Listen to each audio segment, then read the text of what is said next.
మైథిలి, మైథిలి, ఇంత పొద్దెక్కినా ఈ పిల్ల ఇంకా నిద్రలేవలేదు. చెప్పి చెప్పి నా తల నొస్తోంది. మైథిలి, మైథిలి, లే, ఎంత పొద్దెక్కిందో చూడు. అబ్బా అమ్మా, ఇంకాసేపు నన్ను పడుకోనివ్వు. ఇప్పుడేమంత కొంపలు మునిగాయని. ఇప్పుడు కాదు, ఇంకో 4 రోజుల్లో మునుగుతాయి నువ్వు ఇలాగే ఉంటే. 4 రోజుల్లో ఈ కాలనీకి వరదలేమైనా వస్తాయని వాతావరణ శాఖ చెప్పిందా ఏంటి? కాలనీకి వరదలు కాదు, నీ జీవితానికి మలుపులు. మర్చిపోయావా 4 రోజుల్లో నీ పెళ్ళని?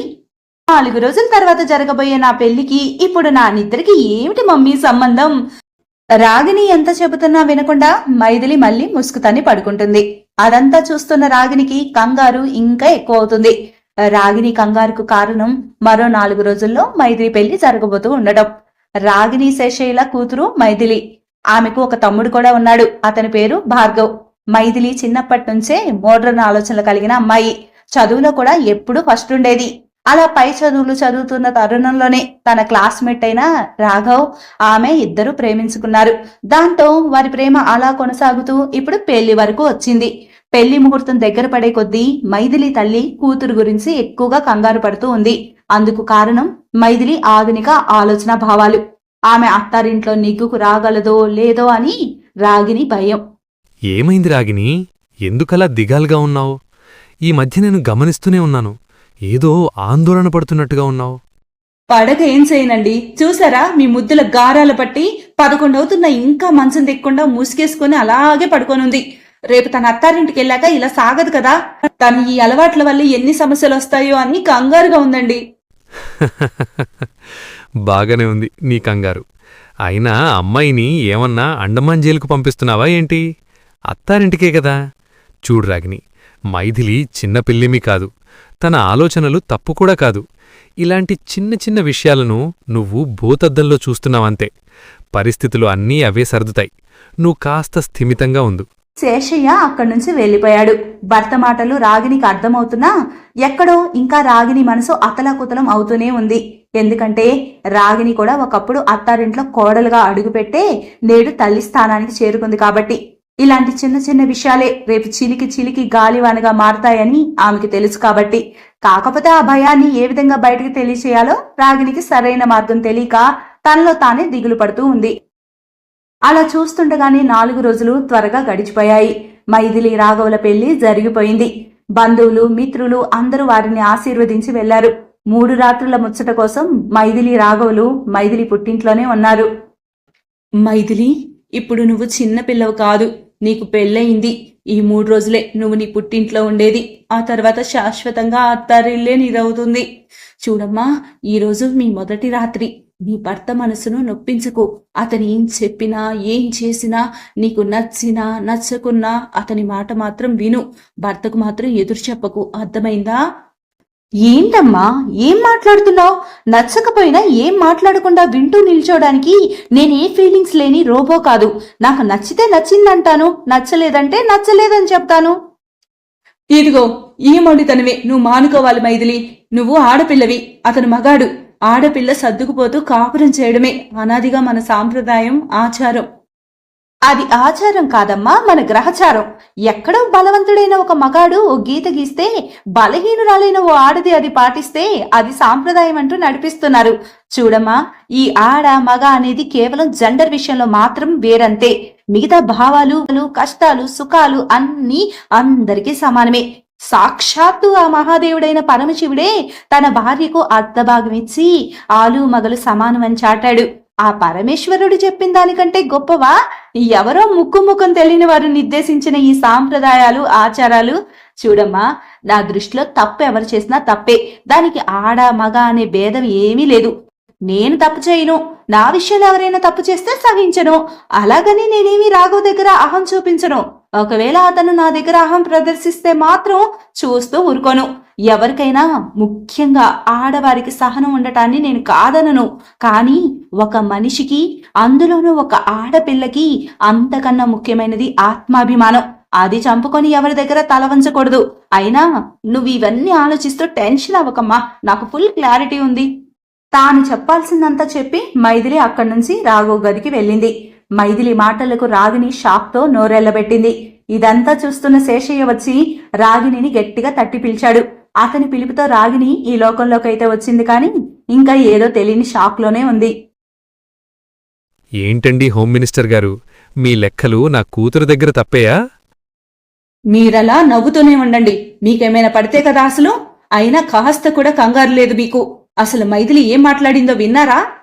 సంపూర్ణంగా విన్నాను. బాగానే మాట్లాడిందే, కరెక్ట్గానే మాట్లాడిందే. ఇన్ఫ్యాక్ట్ చాలా పర్ఫెక్ట్గా, ఫ్యాక్ట్గా కూడా మాట్లాడింది. ఏంటి ఎటకారమా?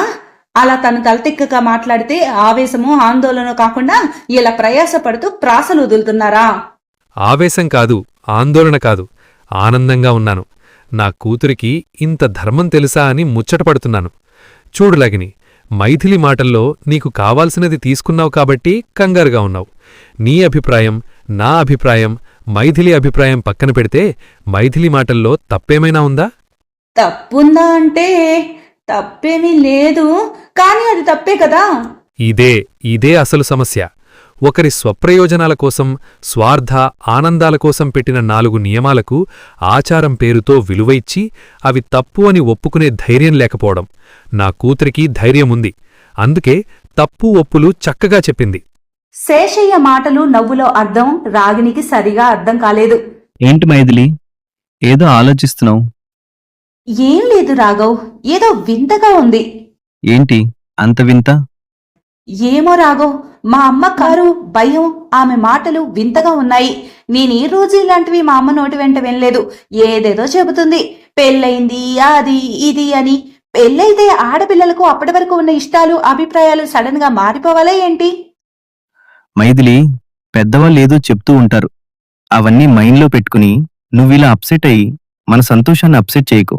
అంతేలే, బీ ప్రాక్టికల్ అనేదే కరెక్ట్. రాఘవ్, మనం హైదరాబాద్ ఎప్పుడు వెళ్తున్నాం? అక్కడ ఇంటికి కావాల్సిన అన్ని ఏర్పాట్లు చేసావా? మనం ప్రశాంతంగా ఉండాలి కదా.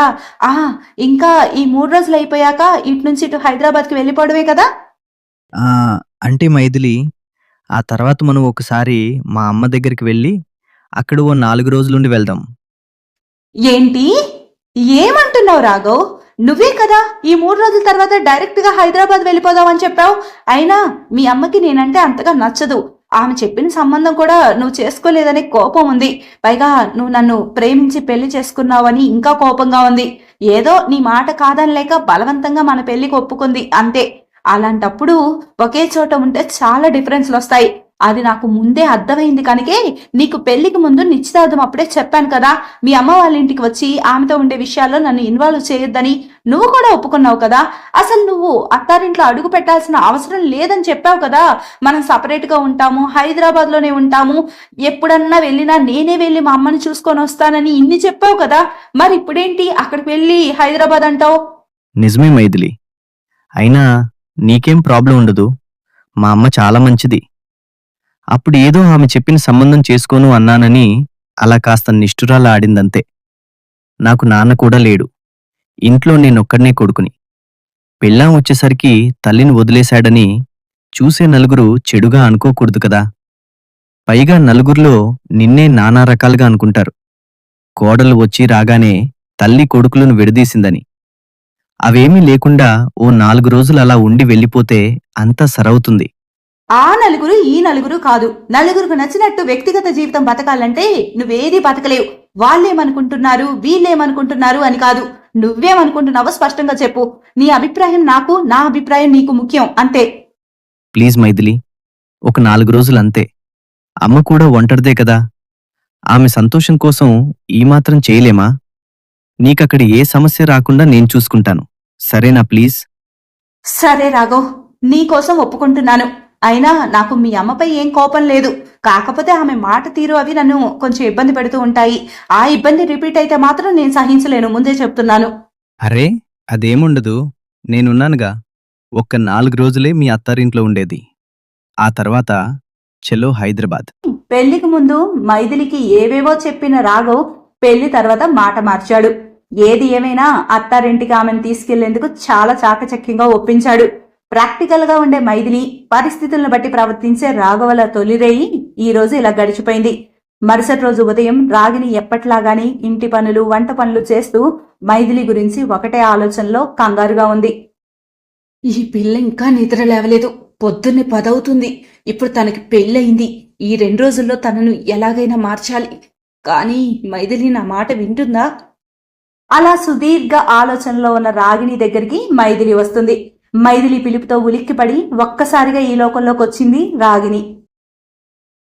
మా ఏమైంది? ఎంత పిలిచినా పలకడం లేదేంటి?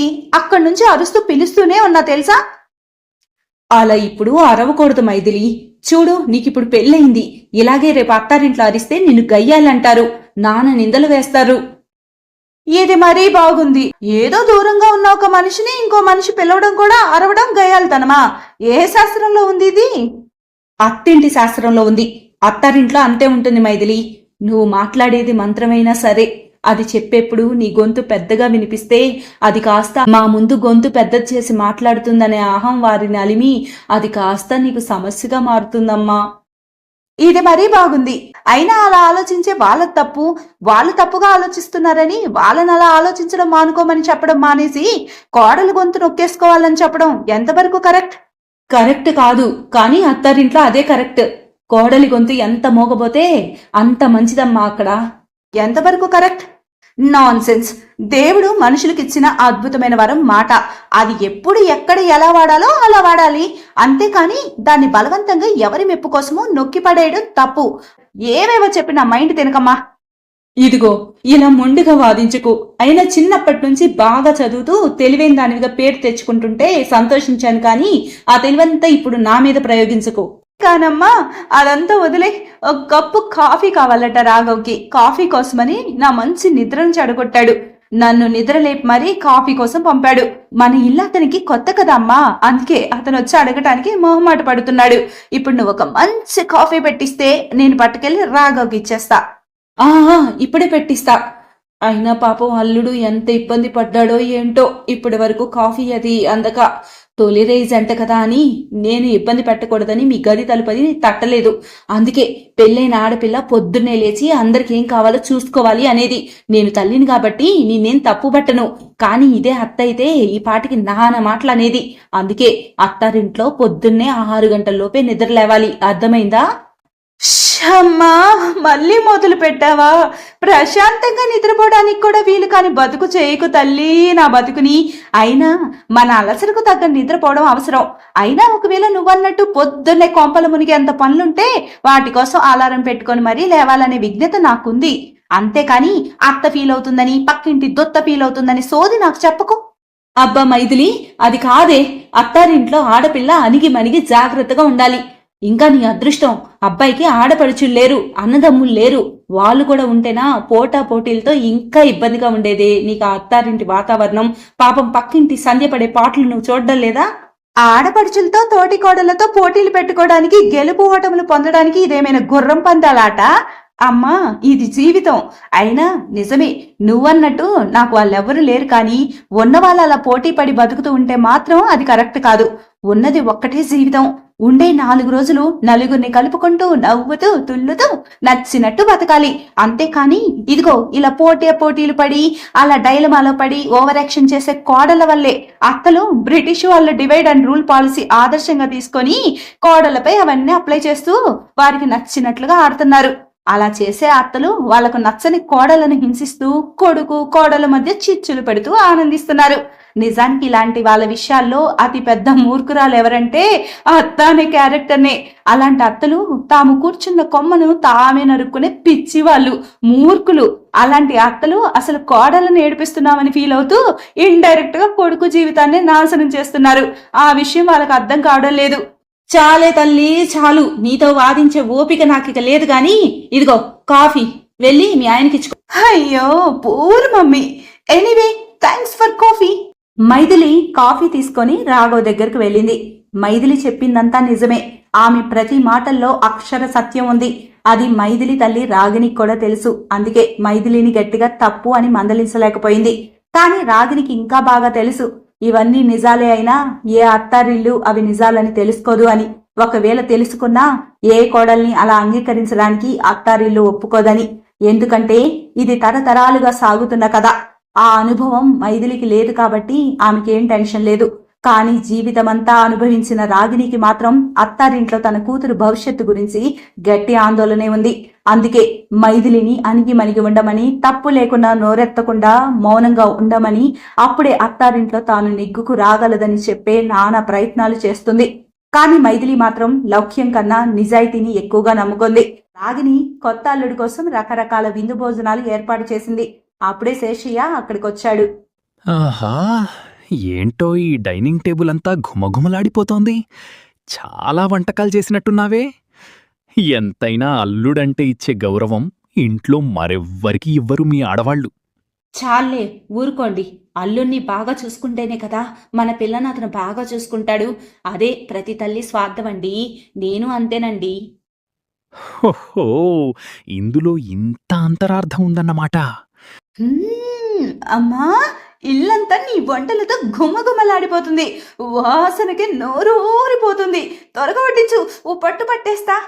సరే గాని అల్లుడిని కూడా రానివ్వు. అల్లుడొచ్చాక ముందు అల్లుడికి వడ్డించాకే ఎవరికైనా. అబ్బో, అల్లుడిపై అంత ప్రేమ వరదలా పొంగి పొర్లుతుందే. అయినా రాఘవ నిద్రపోతున్నాడు. అప్పటికి లేపాను భోజనానికి రమ్మని, కానీ ఇంకాసేపు పడుకుంటానన్నాడు. సో తనకు ఆలస్యం అవుతుంది. కానీ నాకు వడ్డించేసేయి, బాగా ఆకలిస్తుంది. మైథిలి, నీకిప్పుడు పెళ్ళయింది. భర్త తినకుండా అలా ముందే తినకూడదమ్మా. భర్త తిన్న తర్వాతే తినాలి. అబ్బాయి ఇంట్లో లేకుంటే సరేలే అనుకోవచ్చు. అయినా ఎంతసేపు? ఇంకో అరగంటలో లేస్తాడు కదా, అప్పుడు అతనితో కలిసి తిందువు గాని. ఇది మన ఇల్లు కాబట్టి తనతో కలిసి తిందువు గాని అని చెబుతున్నా. అదే అత్తారింట్లో అయితే ముందు నీ భర్త తిన్నాకే తినాలి. ఒకవేళ అత్త కూడా తినలేదనుకో, ఆమె తిన్నాకే నువ్వు తినాలి. అదే ఆచారం. అర్థమైందా? మళ్ళీ మొదలు పెట్టావా అమ్మా? అయినా అన్నం తినడానికి ఆకలి ముఖ్యం. ఆకలికి ఆడేంటి, మగేంటి, అత్తేంటి, కోడలేంటి? చూడమ్మా, ఇదంతా నాన్సెన్స్. చూడు, నేను తల్లిని కాబట్టి నువ్వు చెప్పే నిజాల్ని అర్థం చేసుకోగలను. కానీ అత్తారింట్లో అందరికంటే ముందు కోడలు తింటే అత్త చూస్తూ ఊరుకోదు. ఆకలి వేస్తున్నా, పేగులు అరుస్తున్నా, కడుపు మార్చుకొని కూర్చొని మొగుడు తిన్నాక తినాలి, అత్త తిన్నాక తినాలి అని ఎవరో అవకాశవాదులు చెప్పారు, కానీ ఏ శాస్త్రం చెప్పలేదు. ఇంకా ఎక్కువగా మాట్లాడితే వెనకటి కాలంలో ఆకలేసి ఆడవాళ్ళు ముందు తింటే తర్వాత తినే మగాళ్ళకు కూరలు తగ్గడం, అన్నం తగ్గడం జరుగుంటుంది. మళ్ళీ పదే పదే వండే ఓపిక లేక ముందు వాళ్ళే తిన్నాక ఏదో ఒకటి మనం తిందాంలే అని ఆడవాళ్ళు ఫిక్స్ అయి ఉంటారు. ఎందుకంటే మళ్ళీ వంట చేసి కష్టపడాల్సింది వాళ్ళే కదా. పైగా ఇప్పుడున్నంత సౌకర్యాలు అప్పట్లో లేవు కదా. అలా ఏ ఇంట్లోనో ఇది మొదలై ఉంటుంది. ఆ తర్వాత ఇది కాస్త గతి తప్పి ఏ ఆచారంగానో మారుంటుంది. ఏ నాన్న, అంతేనా? అంతే అయ్యుంటుంది తల్లి. నువ్వు చెప్పింది ఏక్దమ్ కరెక్ట్. నా ఫుల్ సపోర్ట్ నీకే. శేషయ్య, మైథిలి నవ్వుకుంటారు. ఆపై మైథిలి తనకు తానే భోజనం వడ్డించుకొని శేషయ్యకు వడ్డిస్తుంది. వారిద్దరూ హాయిగా కూర్చొని భోజనం చేస్తారు. కానీ అది చూస్తున్న రాగిణికి మాత్రం కాస్త కోపం, కాస్త భయం, మరి కాస్త ఆందోళన. తాను ఎంత చెప్పినా మైథిలి వినడం లేదని, ఇక స్వయం అనుభవంతోనే ఆమె తెలుసుకుంటుందని తనకు తాను నచ్చ చెప్పుకుంటుంది. ఆ తర్వాత కాసేపటికి రాఘవ్ కూడా లేచి భోజనం చేశాడు. అలా చూస్తుండగానే 3 రోజులు గడిచిపోయాయి. మైథిలి అత్తారిల్లు ప్రయాణానికి సిద్ధమైంది. మైథిలి, నువ్వు పుట్టిన దగ్గర నుంచి నిన్ను ఎంతో అపురూపంగా పెంచుకున్నావు. ఆడపిల్ల పుట్టినప్పుడు, చదివి ఎదుగుతున్నప్పుడు తల్లిదండ్రులకు చాలా ఆనందంగా ఉంటుంది. కానీ అదే ఆడపిల్లలు పెళ్ళిడికి వచ్చినప్పుడు ప్రతి తల్లిదండ్రులకు చాలా ఆందోళనగా ఉంటుంది. ఎటువంటి వాడు ఆమెకు భర్తగా వస్తాడో, ఎటువంటి అత్తారిల్లు దొరుకుతుందో అని ప్రతి తల్లిదండ్రులు బాధపడుతూనే ఉంటారు. చూడమ్మా, ఇక్కడ్లా పొద్దుపోయే వరకు నిద్రపోవద్దు. పొద్దున అందరికంటే ముందు నువ్వే నిద్ర లేవాలి. రాత్రి అందరూ నిద్రపోయాకే నువ్వు నిద్రపోవాలి. అదే ఇంటి కోడలికి అనాది నియమం. ఇక్కడ్లా ఎప్పుడు పడితే అప్పుడు స్నానం చేయడం కాదు. పొద్దున్నే నిద్ర లేవగానే స్నానం చేసి వంటగదికి వెళ్ళి టీలు, కాఫీలు, టిఫిన్లు అన్నీ ఎవరు అడక్కముందే నువ్వే తెలుసుకొని వారందరికీ అవి అమర్చి పెట్టాలి. ఇంకా మీ అత్తకు అస్సలు ఎదురు చెప్పొద్దు. అమ్మా, నువ్వు నన్ను అత్తారింటికి పంపుతున్నావా, సెంట్రల్ జైలుకా? జైల్లో కూడా ఇంత ఉండదు. చూడమ్మా, నేను తప్పు చెయ్యను, అలా అని తప్పును సమర్థించను. ఒకవేళ నా వల్ల పొరపాటు జరిగితే క్షమాపణ కోరుకుంటాను. అంతేకాని వాళ్ళు వేధిస్తున్నారు, నువ్వు సహించు అంటే అది కరెక్ట్ కాదు. కానీ సహనం స్త్రీకి కవచమమ్మా. అది ఆడదానికి ఆభరణం. అత్తారింట్లో ఆడపిల్లకు ఇంకా ఎక్కువగా భూమాతకున్నంత సహనం ఉండాలి. సహనం స్త్రీకి ఆభరణమే, కానీ ఆత్మాభిమానం కూడా స్త్రీకి ఆభరణమే అమ్మా. సహనం అనేది కొంతవరకే ఉండాలి. హద్దు మీరి అవతలి వాళ్ళు ఎంత వేధిస్తున్నా సహనంగా ఉండటం చేతకానితనం. పెళ్లి అనేది జీవిత ప్రయాణం, ఆలు మగలు కలిసి చేసే ప్రయాణం అంతే. దాన్ని అహంతో కాకుండా గౌరవంతో సాగించాలి. మైథిలి, నాకు నీ మొండి పట్టుదల విషయంలో చాలా కంగారుగా ఆందోళనగా ఉంది. అబ్బా అమ్మా ఊరుకో. సరే సరే, నువ్వు చెప్పినట్టే వింటానులే. ఇప్పుడు సంతోషమే కదా, నవ్వమ్మా నవ్వు. మైథిలి ఆలోచనలో పడింది. తన తల్లిని బాధ పెట్టడం ఎందుకని ఆ క్షణాన మైథిలి ఆ మాట అన్నదే కానీ తన భావాల్లో తాను చాలా క్లియర్గా ఉంది. అయితే తాను ఎంత నిబ్బరంగా ఉన్నా తన తల్లి మాటలు, పెళ్లికి ముందు రాఘవ్ చెప్పింది చేయకుండా ఇప్పుడు మాట మార్చడం, ఆమె అత్తారింటికి వెళ్లాల్సి రావడం, అక్కడ అత్త తనతో ఎలా ప్రవర్తిస్తుందో ఏమో అనే అనుమానం మైథిలిని ఆలోచింపజేస్తున్నాయి. ఆ ఆలోచనలతోనే పుట్టింటి నుంచి అత్తింటికి వచ్చింది మైథిలి. రాఘవ్ ఒక చేత్తో సూట్ కేస్, మరో చేత్తో మైథిలిని పట్టుకొని ఇంట్లోకి వచ్చాడు. వాళ్ళ ఇంట్లో అడుగు పెట్టే సమయానికి హాల్లో కూర్చొని చేతిలో రిమోట్ పట్టుకొని టీవీ చూస్తోంది జానకమ్మ. వారిని చూసి కూడా చూడనట్టు ఏదో పలకరించాలి కదా అన్నట్టుగా మాట్లాడింది జానకమ్మ. ఏంటి వచ్చేసారా? నేను ఇంకా ఓ అరగంట అయినా పడుతుంది అనుకున్నాను. సరే సరేలే, కూర్చోరా అబ్బాయి. ఇదిగో కోడలా, వంటగదిలో పొయ్యి మీద పాలున్నాయి, పక్కనే చక్కెర డబ్బా కూడా ఉంది. కాస్త కాఫీ పెట్టి రాఘవ్కిచ్చి నువ్వు కూడా దాగు, ఆ ప్రయాణ బడలిక తగ్గుతుంది. అత్తారింట్లో మైథిలికి అత్త ప్రవర్తన వింతగా ఉంది. కనీసం ఇంత ప్రయాణం చేసి ఇంటికి వచ్చిన వారికి కప్పు కాఫీ కూడా ఇవ్వకుండా ప్రయాణం చేసి వచ్చిన తనని కాఫీ పెట్టమనడం, అది కటువుగా చెప్పడం మైథిలికి ఏదోలా ఉంది. అసలు ఇలాంటి సంఘటన ఆమె జీవితంలో ఎదుర్కోవడం ఇదే తొలిసారి. అందుకే అలా షాక్తో స్తంభించుకుపోయింది మైథిలి. ఏంటమ్మా ఇంకా అలాగే నిలబడ్డావు? వెళ్ళి కాఫీ తీసుకొనిరా. జానకమ్మ అలా గదబాయించేటప్పటికి మైథిలికి చాలా ఇబ్బందిగా అనిపించింది.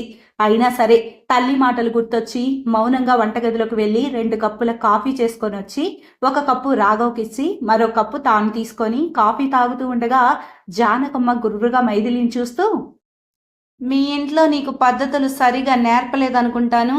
అరే నేనున్నాను ఇక్కడ, నాకు ఒక కప్పు కాఫీ ఇవ్వాలని కూడా లేదా నీకు?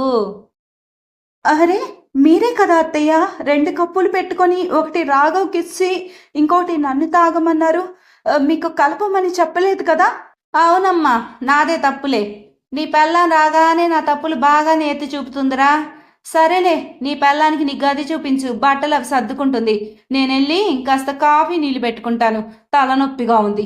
నాకెలాగో కాఫీ ఇచ్చే దిక్కు లేదు కదా. జానకమ్మ అలా గొనుక్కుంటూ వంటగదిలోకి వెళ్ళింది.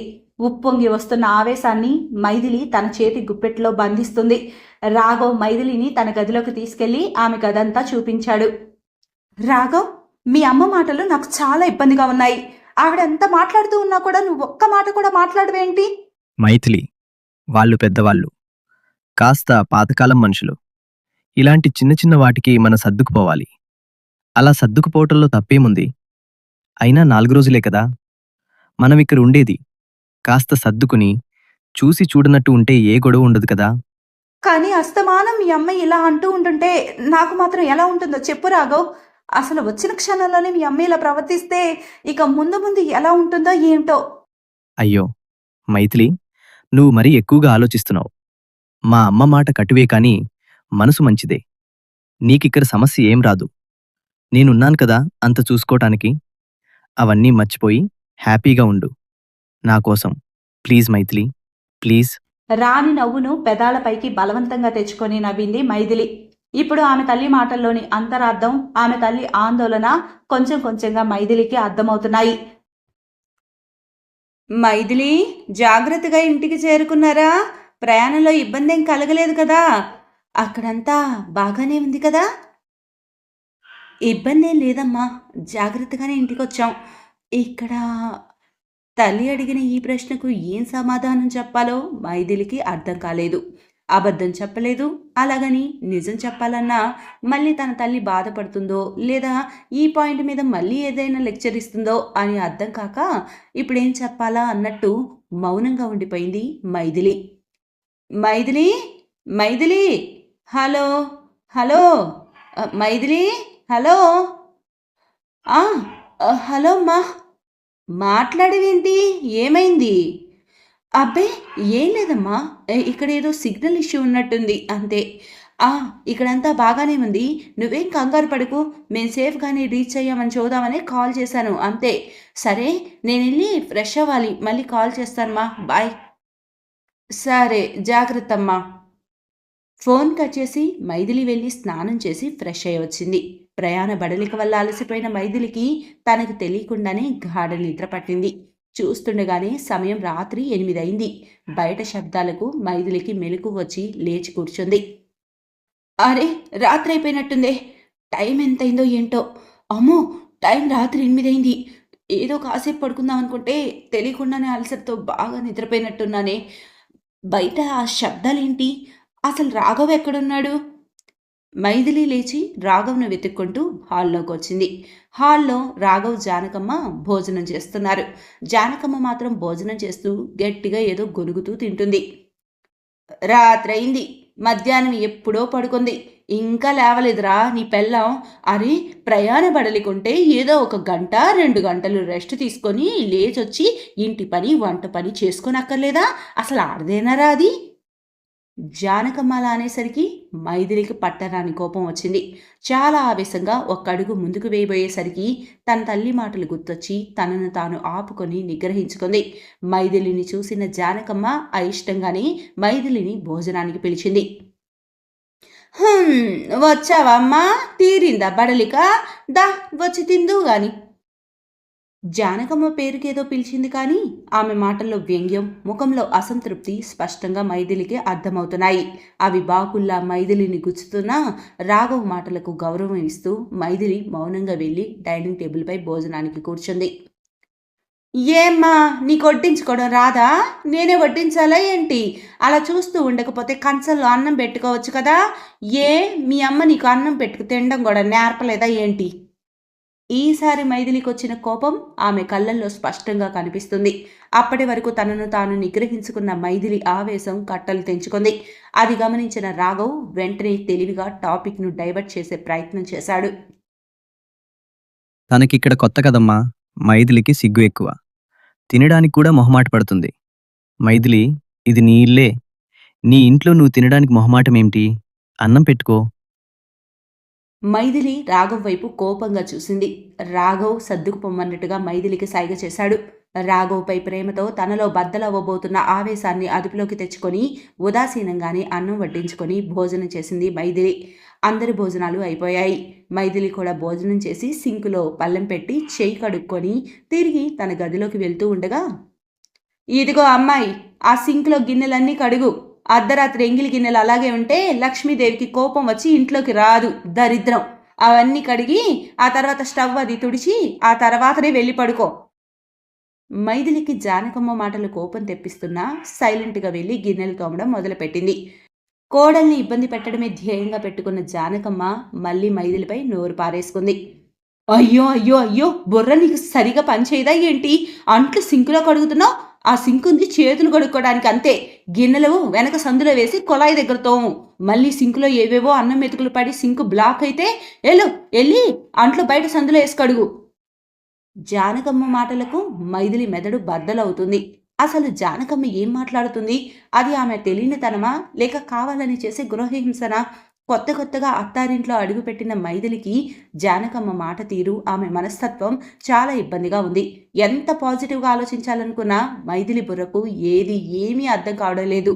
ఒకవైపు కోపం, మరోవైపు బాధ, ఇంకోవైపు జానకమ్మ సూటిపొడి మాటల అవమానం, ఇంకా ఒక్కసారిగా ఒంటరయ్యాననే బాధ. పుట్టింట్లో అల్లారు ముద్దుగా ఒక్క పని చేయకుండా పెరిగిన మైథిలికి అత్తారింట్లో కాస్త సమయమైనా ఇవ్వకుండా ఒక్కసారిగా ఇంత పని చెప్పడం, అది కూడా అత్త అంత కటువుగా చెప్పడం, భర్త కలగజేసుకోకపోవడం, తను ఏం చెయ్యాలన్నా సహించాలి అనుకునే తన చేతగానితనం, ఇలా అన్నీ ఒక సుడిగుండంలా మైథిలిని మెలేస్తూ ఆ సుడులు ఆమె కళ్ళ నుంచి ధారగా తన కళ్ళ వెంట కన్నీరుగా కురిశాయి. మైథిలి మౌనంగా ఏడుస్తూనే ఆ గిన్నెలన్నీ అత్త చెప్పినట్టే తోమి స్టవ్ అది తుడిచి బెడ్రూంలోకి వెళ్ళింది. ఆమెను చూడటంతోనే రాఘవ్, ఏ మైథిలి, ఇంతసేపేంటి? నేను నీకోసం ఎంతసేపటి నుంచి ఎదురు చూస్తున్నానో తెలుసా? ఏం చేస్తున్నావు ఇంతసేపు? నేనేం చేస్తున్నానో కూడా నీకు తెలియనంత దూరంలో లేవు కదా రాఘవ్. బెడ్రూమ్ గడప దాటితే అక్కడ ఏం జరుగుతుందో నీకు అర్థమవుతుంది. చూడు రాఘవ్, రేపే మనం హైదరాబాద్ వెళ్ళిపోదాం. ఇక్కడ నా వల్ల కాదు. అరే ఏమైంది మైథిలి? అయినా 4 రోజులుండి వెళ్దామనుకున్నాం కదా. రేపే వెళ్తే బాగోదు. నాకు బాగానే ఉంటుంది. చూడు రాఘవ్, మీ అమ్మ అడ్డమైన మాటలు పడే ఓపిక నాకు లేదు. నాకొచ్చే ఆవేశానికి మీ అమ్మ స్థానంలో ఇంకెవరైనా ఉంటేనా నేను చెప్పే సమాధానమే వేరుగా ఉండేది. మా అమ్మ నువ్వు కలిసి నా నోరు కట్టేశారు. నేను కూడా చాలా ఓర్చుకుంటున్నా, భరిస్తున్నా. అసలేం జరిగింది? ఎందుకంత ఆవేశం? ఏం జరిగిందో చెప్తేనే కదా నాకు విషయం తెలిసేది. నేనేదైనా చేయగలిగేది. ఏం జరిగిందా? నేను భోజనం చేసి రూమ్లోకి వస్తుంటే మీ అమ్మ ఆపి అంట్లు కడగమంది. పోనీలని కడుగుతుంటే మళ్ళీ అవి సింక్లో కాదు సందులో వేసి కడుగు, స్టవ్ తుడిచి వంటగది శుభ్రం చేసి వెళ్ళు అంటూ ఆర్డర్లు వేస్తోంది. అవన్నీ చేసొస్తున్నా. ఓస్, అంతే కదా. దానికెందుకంత ఆవేశం? ఇదే మీ ఇంట్లో మీ అమ్మ చెప్తే గిన్నెలు తోమవా ఏంటి? ఇక్కడ చెప్పింది మా అమ్మ అయ్యేటప్పటికీ నీకు విషయం భూతద్దంలో కనిపిస్తుందంతే. మా అమ్మ మీ అమ్మలా కఠినంగా చెప్పదు రాఘవ్. ఆమె అంట్లు తోమమన్నందుకు, పని చేయమన్నందుకు నాకు సమస్య కాదు. ఆమె మాట్లాడే తీరు, చెప్పిన విధానం సమస్య. పని మనిషికి హుకుం జారీ చేసినట్టు చెప్పి వెళ్ళింది. వంటగదిలో సింక్ అనేది ఎవరైనా గిన్నెలు తోముకోవడానికి కదా కట్టించేది. అక్కడ కడగడానికి లేదు, బయట సందులో వేసి కడుగు అని కావాలని చెప్పింది మీ అమ్మ. సింకులో అయితే 10 నిమిషాల్లో అయిపోతుంది. సందులో వేసి తోవి అవి సర్ది మళ్ళీ ఈ వంటగదంతా క్లీన్ చేసేసరికి 30 నిమిషాల పైనే పట్టింది. ఇదంతా ఆవిడ కావాలని చేసింది. మనసులో ఏదో పెట్టుకొని నన్ను ఏడిపించాలని చేస్తుంది. నా వల్ల కాదు ఆమె మాటలు పడుతూ మౌనంగా ఉండటం. మైథిలి బాధ చూసిన రాఘవ్ జానకమ్మ వద్దకు వెళ్ళి జరిగిన దాని గురించి ఆమెను అడిగాడు. కానీ ఎంతో అనుభవం ఉన్న జానకమ్మ ముందు తాను ఒక బచ్చా అనే విషయం అతనికి తెలీదు. ఏంటమ్మా, మైథిలి ఏడుస్తుంది. ఎందుకు తననలా ఏడిపించటం? తాను వచ్చింది ఈరోజే కదా. అప్పుడే అంత పని చెప్పకపోతే ఏమైంది? అరే, ఇప్పుడు ఏమైందని? అయినా మన పని మనం చేసుకుంటే తప్పేంటి? నేనేమన్నా పక్కింటి దాన్నా? సొంత అత్తనే కదా, నీకు తల్లినే కదరా. ఏదో నాకు కాస్త బాగలేక నా కొడుకు భార్యే కదా అని కాస్త గిన్నెలు తోమపెట్టమని చెప్పాను. అది తప్పేనా? ఒకవేళ తనకు నచ్చుకుంటే నేను చెయ్యనని చెబితే ఏదో కింద మీద పడి నేనే చేసుకునేదాన్ని కదా. దానికి మొగుడు దగ్గరికి వెళ్ళి ఇంత రచ్చ చేసి తల్లి కొడుకుల మధ్య గొడవలు పెట్టాలరా నీ పెళ్ళాం? ఇక్కడ జానకమ్మ ఏడుపు మొదలుపెట్టింది. అక్కడ మైథిలి ఏడుస్తుంది. మైథిలి మాటలు విన్నప్పుడు ఆమె చెప్పింది కరెక్టే అనిపించింది. తల్లిని అడిగి సమస్యను పరిష్కరిద్దాం అనుకుని వచ్చిన రాఘవ్కు కొత్త సమస్య మొదలైంది. తల్లి చెప్పింది కరెక్టే. పైగా భార్య ఏడుపు కన్నా తల్లి ఏడుపుకు వెయిట్ ఎక్కువ. అది కొడుకును కరిగించింది. అందుకే రాఘవ్ ఓటు ఇప్పుడు తల్లికే వేశాడు. మైథిలి, నువ్వు చిన్న విషయాన్ని ఎక్కువగా ఆలోచించి పెద్ద విషయం చేస్తున్నావు. అమ్మ హెల్త్ బాగోలేక గిన్నెలు తోమమని నీకు చెప్పింది. సింక్ ప్రాబ్లం వల్ల సందులో కడగమందంతే. అందులో తప్పేముంది? నువ్వు అనవసరంగా ఈగో తీసుకుని హర్ట్ అయి బాధపడుతున్నావంతే. నాది ఈగో కాదు రాఘవ్, నాది ఆత్మాభిమానం. మీ అమ్మ చెప్పిన పని తప్పనడం లేదు. ఆవిడ చెప్పిన పని నాకు వచ్చినా రాకున్నా ఒక ఇంటికి కోడలుగా వచ్చాననే బాధ్యతతోనో లేక తప్పదనో చేస్తాను. నేనే కాదు, ప్రతి ఆడపిల్ల అంతే. పుట్టింట్లో ఎంత మహారాణిగా సాగించినా అత్తింటికి వచ్చాక వాళ్ళు చెప్పే చిన్న పనైనా పెద్ద పనైనా ఒక దాసిలాగా చేస్తూనే ఉంటారు ఆడవాళ్ళు. ఇక్కడ సమస్య మీ అమ్మ నాకు పని చెప్పిందని కాదు, ఆ పని చెప్పిన విధానం, ఆమె మాట్లాడిన విధానం. ఒకే ఇంట్లో మన కుటుంబ సభ్యుల మధ్య ఈగో ఏంటి? సరే మైథిలి, అమ్మ నిన్నేమైనా తిట్టిందా? బూతులేమైనా మాట్లాడిందా? లేదు. తిట్టలేదని నువ్వే అంటున్నావు. మళ్ళీ ఇంత మాట్లాడుతున్నావు. నీ ఈగోతో నీ బుర్ర పాడైనట్టుంది మైథిలి. మరింకేంటి? అమ్మ నిన్ను ఏమీ తిట్టలేదు, ఏ బూతు మాటలు అనలేదు. కేవలం చిన్న పని చెప్పిందంతే. అది నీకు హార్టింగ్గా ఉండి అలా అనిపిస్తుందంతే. అనిపించడం కాదు రాఘవ్, నిజం. మీ అమ్మ నన్ను తిట్టలేదు, నాతో బూతు మాటలు మాట్లాడలేదు. కానీ కటువుగా, మానసికంగా కృంగిపోయేలాగా, ఆత్మాభిమానం దెబ్బతినేలాగా కర్కశంగా మాట్లాడింది. ఆమె బాడీ లాంగ్వేజ్, ఆమె మాట తీరు స్పష్టంగా అర్థమవుతున్నాయి. సూటిగా తిడితేనే తిట్టు కాదు రాఘవ్. ఇనఫ్ మైథిలి. ఆవిడ పెద్ద ఆవిడ, కొంచెం మాట కటువు. నువ్వు అనవసరంగా చిన్న విషయాన్ని పెద్దదిగా రాద్ధాంతం చేస్తున్నావు. ఈ విషయాన్ని నీకు వదిలేయ్. నాకు నిద్రొస్తుంది. నేను వెళ్ళి పడుకుంటాను. నా మూడంతా ఖరాబైంది మీ గొడవ వల్ల. రాఘవ్ వెళ్ళి బెడ్పై పడుకొని ప్రశాంతంగా నిద్రపోయాడు. మైథిలికి మాత్రం నిద్ర పట్టడం లేదు. జరిగిందంతా మైథిలి మెదడులో పదే పదే తొలుస్తూ ఉంది. అది తలుచుకుంటూ ఆమె బాధపడుతూనే ఉంది. ఎంతో ధైర్యంగా ఉండే మైథిలి తన ధైర్యం, ఆవేశం ఎందుకు అత్తారింట్లో నీరు గారాయో అర్థం కాక సతమతమవుతుంది. ఆ ఆలోచనలతోనే ఎప్పుడో అర్ధరాత్రి దాటాక చాలా ఆలస్యంగా నిద్రపోయింది మైథిలి. అరే, అప్పుడే ఆరైందా? నాకు ఇంకా నిద్రొస్తూ బడలిగ్గానే ఉందే. ఉఫ్, అయినా వద్దులే. ఈ 4 రోజులు అమ్మ చెప్పినట్టు మెయింటైన్ చేస్తే ప్రశాంతంగా బయటపడొచ్చు. అసలే అత్త చాలా వెరైటీగా ఉంది. మైథిలి లేచి ఫ్రెష్ అయి హాల్లోకి వచ్చింది. అప్పటికే ఇల్లది ఊడుస్తున్న జానకమ్మ మైథిలిని చూసింది. లేచావా అమ్మా? మా రోజుల్లో అయితే అత్త కంటే ముందే లేచి అన్ని పనులు చేసేవాళ్ళం. ఈ రోజుల్లో ఆ అత్త లేచిన అరగంట కానీ కోడలు లేవడం లేదు. సరేలే, నేను ఇల్లు ఉడుస్తున్నాను, నువ్వు వెళ్ళి సందులో బట్టలున్నాయి ఉతుకు. సరే అత్తయ్య. ఇదిగో అమ్మాయి, బట్టలు చేత్తోనే ఉతుకు. వాషింగ్ మిషన్ ఉంది కదా అని అందులో పడేయకు. అందులో బట్టలు పడేస్తే ముడతలు ముడతలుగా వస్తాయి, శుద్ధంగా ఉండవు. అక్కడ బకెట్లో బట్టలు నానబెట్టాను, వెళ్ళి చేత్తోనే ఉతుకు. వాషింగ్ మిషన్ ఉంచుకొని చేత్తో బట్టలు ఉతకడం ఏంటి? చేత్తో ఉతికేటప్పుడు మరి వాషింగ్ మిషన్ కొనడం ఎందుకు? ఏమిటో ఈ వింత మనుషులు. అత్త మాటలకు ఏం చేయలేక మైథిలి మౌనంగా వెళ్ళి బకెట్లో బట్టలు తీసి ఉతుకుతూ ఉండగా అందులో కేవలం రాఘవ, జానకమ్మ బట్టలు మాత్రమే కనిపించాయి. తన బట్టలు ఏవా అని చూసుకున్న మైథిలికి అక్కడే ఒక మూల తన బట్టలు పడి ఉండటం కనిపించాయి. అవి తీసుకుని ఆలోచిస్తూ అప్పుడే అటువైపు వచ్చిన జానకమ్మ వైపు చూసింది మైథిలి. ఏంటి ఆ చూపు? నీ బట్టలు కూడా తడి పెట్టడానికి నేనేమైనా పని మనిషినా? ఆ అత్తని అలా చూస్తూ ఆలస్యం చేయకుండా పోయి బట్టలు ఉతికి ఆరేయ్. మైథిలి ఏం మాట్లాడకుండా బట్టలన్నీ ఉతికి బయట దండం మీద ఆరేసి హాల్లోకి వచ్చేటప్పటికి రాఘవ్ హాల్లో కూర్చొని టీవీ చూస్తున్నాడు. మైథిలి ఏం మాట్లాడకుండా వంటగదిలోకి వెళ్ళింది. అప్పటికే జానకమ్మ 3 గ్లాసుల్లో టీ పోసింది. ఒక ట్రే తీసుకొని 2 గ్లాసులు అందులో పెట్టి ఇంకో గ్లాస్ అక్కడే స్టవ్ పక్కన విసురుగా పెట్టింది జానకమ్మ. నీ టీ తీసుకొని తాగు. మైథిలి మౌనంగానే ఉంది. కానీ ఆ మౌనం వెనుక అత్త చేసే అవమాన భారం చాలా ఎక్కువగా ఉంది. అది లోపల దహిస్తూ అగ్నిపర్వతంలా లోపలే మండుతుంది. దాన్ని బయటకు రాకుండా సాధ్యమైనంతగా నొక్కి పెడుతుంది మైథిలి. అందుకే మెదలకుండా టీ గ్లాస్ తీసుకొని ఓ పక్కన కూర్చొని టీ తాగుతూ ఉంది. అటు జానకమ్మ తన కొడుక్కి టీ ఇచ్చి తాను టీ తాగుతూ ఇద్దరు కలిసి టీవీ చూస్తూ కబుర్లు చెప్పుకుంటున్నారు. ఇటు మైథిలి బాధతో ఒంటరిగా మిగిలిపోయింది. సరే అనుకుని తనను తాను స్తంభాలించుకొని టిఫిన్ తయారు చేద్దామని కిచెన్లోకి వచ్చి మైథిలి ఇడ్లీ పిండి తీసేలోపు జానకమ్మ వంటగదిలోకి వచ్చింది. ఇదిగో అమ్మాయి, నువ్వు వంట పనిలో వేలు పెట్టొద్దు. ఒకళ్ళు వండితే నాకు నచ్చదు. నువ్వు వెళ్ళి ఈ టీ గిన్నెలు, గ్లాసులు కడుగు. అలాగే దుప్పట్లు శుభ్రంగా లేకుంటే నాకు మహా సిరాకు. వెళ్ళి దుప్పట్లు ఉతుకు. చేత్తోనే ఉతుకు, వాషింగ్ మిషన్లో వేయకు. మైథిలి వెళ్ళి జానకమ్మ చెప్పినట్టే గిన్నెలు తోమి బట్టలు ఉతికే పనిలో నిమగ్నమైంది. ఇటు జానకమ్మ ఇడ్లీలు వండడం పూర్తయింది. అంతేకాదు, జానకమ్మ, రాఘవులు టిఫిన్ కూడా పూర్తి చేశారు. ఇంత ఇంటి పని చేయడం, అందులో బరువైన బెడ్షీట్స్ ఉతకడం వంటివి ఇదివరకు ఎప్పుడూ చేయని మైథిలి ఈ పనులతో బాగా అలసిపోయింది. ఆమె లేచిన దగ్గర నుంచి ఏదో ఒక పని చేస్తూనే ఉంది. దాంతో మైథిలికి బాగా ఆకలేస్తుంది. అబ్బా, మామూలుగా లేదుగా. చాలా నీరసంగా, ఆయాసంగా ఉంది. బాగా ఆకలిగా కూడా ఉంది. అర్జెంటుగా టిఫిన్ తినాలి. ఓ 4 ఇడ్లీలు తింటే కానీ ఈ వీక్నెస్ తగ్గదు బాబోయ్. ఇవేంటి బిగ్ ఇడ్లీకి తక్కువ, బటన్ ఇడ్లీకి ఎక్కువగా ఉన్నాయి. ఏవో ఒకట్లే, ముందు తినేసేద్దాం. ఇంకో 2 పెట్టుకుందాం, బాగా ఆకలేస్తుంది. మైథిలి ఆకలితో చాలా ఆత్రంగా తింటూ ఉండగా తన తల్లి ఫోన్ చేసింది. టిఫిన్ చేస్తూనే తల్లితో ఫోన్లో మాట్లాడుతుంది మైథిలి. హలో అమ్మా. మైథిలి, ఎలా ఉన్నావు?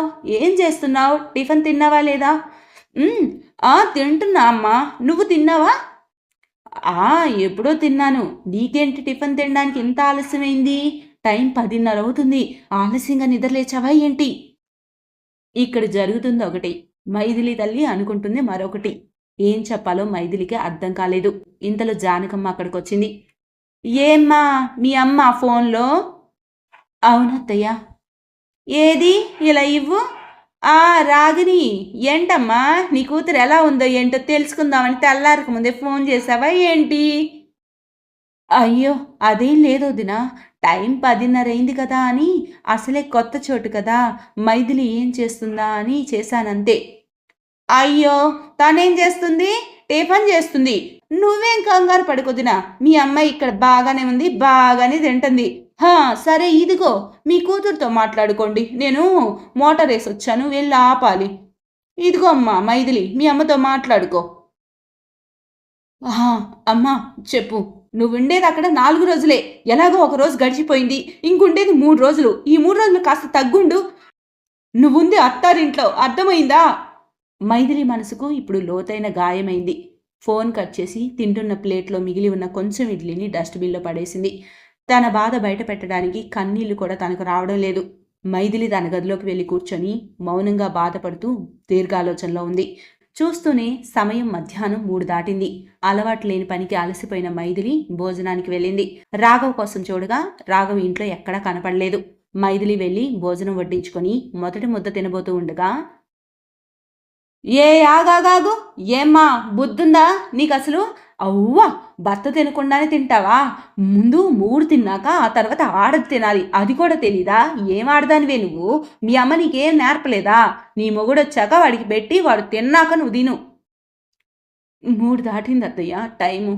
రాఘవ ఇంట్లో లేడు, ఎప్పుడొస్తాడో కూడా తెలీదు. నాకు బాగా ఆకలిగా ఉంది, కళ్ళు తిరిగేలా కూడా ఉంది, నేను తినేస్తాను. మైథిలి అన్నం తినడం మొదలుపెట్టింది.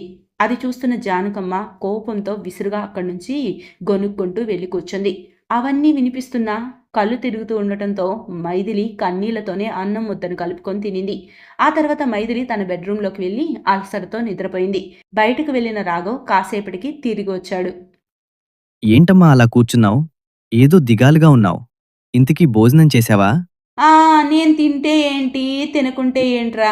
నీ పెళ్ళం అయితే బానే తిన్నదిలే. పద, నీకు భోజనం పెడతాను. నేను బయట తినేసి వచ్చానమ్మా. మైథిలి ఏది? కడుపు నిండా తిని కంటి నిండా నిద్రపోతుంది. మహారాణి గదరా నీ పెళ్ళాం. నేనేమో పొద్దునంతా పని చేశాను, ఇప్పుడు సాయం పొద్దు పని కూడా నేనే చేసుకోవాలి. నాకు సాయం చేసే దిక్కు కూడా లేదురా. సరేలే మా, ఉండు, నేను వెళ్ళి మైథిలికి చెప్తాను. తనే పనులు చేస్తుంది, నువ్వు రెస్ట్ తీసుకో. రాఘవ్ వెళ్ళి మైథిలిని నిద్రలేపి తల్లికి సాయం చేయమని పంపాడు.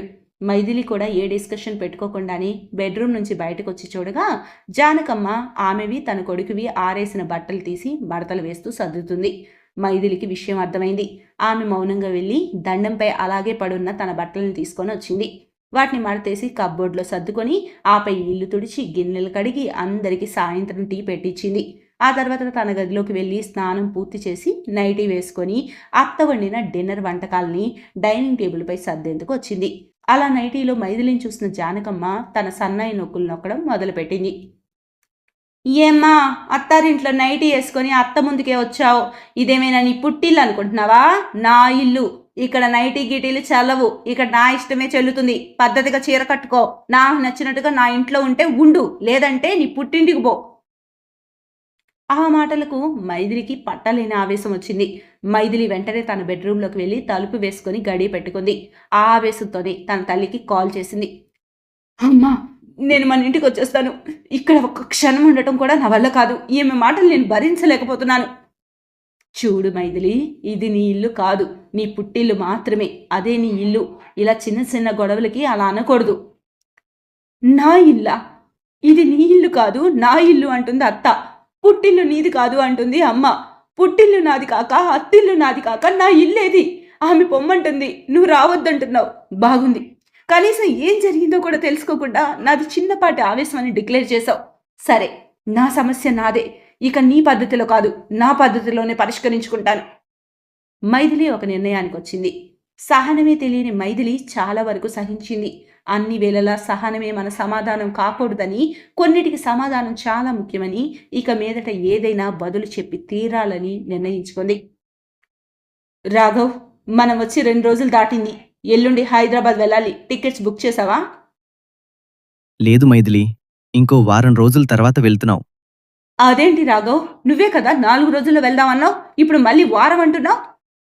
నిజమే, కానీ వర్క్ ఫ్రం హోమ్ కదా, అమ్మ కూడా ఒక వారం ఉండమంటుంది. సరే అన్నాను. అంతా మీ అమ్మ ఇష్టం, నీ ఇష్టమేనా? నాదేం లేదా? మీ అమ్మకు నచ్చినట్టు ఉంటే పడుండాలట, లేదంటే ఇంట్లో నుంచి వెళ్ళిపోమని చెప్పింది మీ అమ్మ. తనకు నచ్చినట్టు నేను ఉండలేను, నాకు అది అవసరం కూడా లేదు. అయినా నీకు పెళ్లికి ముందే క్లియర్గా చెప్పాను నేను అత్తారింట్లో ఉండనని. నువ్వు కూడా సరే అన్నావు. ఆ తర్వాత మాట మార్చావు. నన్ను మార్చి ఇక్కడికి తీసుకొచ్చావు. ఇప్పుడు మళ్ళీ మాట మారుస్తున్నావు. ఆటలుగా ఉందా రాఘవ్?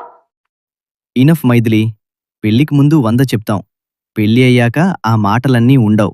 అవన్నీ పాటించాల్సిన అవసరం లేదు. మనం మరో వారం రోజులు ఇక్కడే ఉంటున్నాం. ఆ తర్వాతే వెళ్తున్నాం. దీని గురించి ఇదే నా ఫైనల్ డిసిషన్.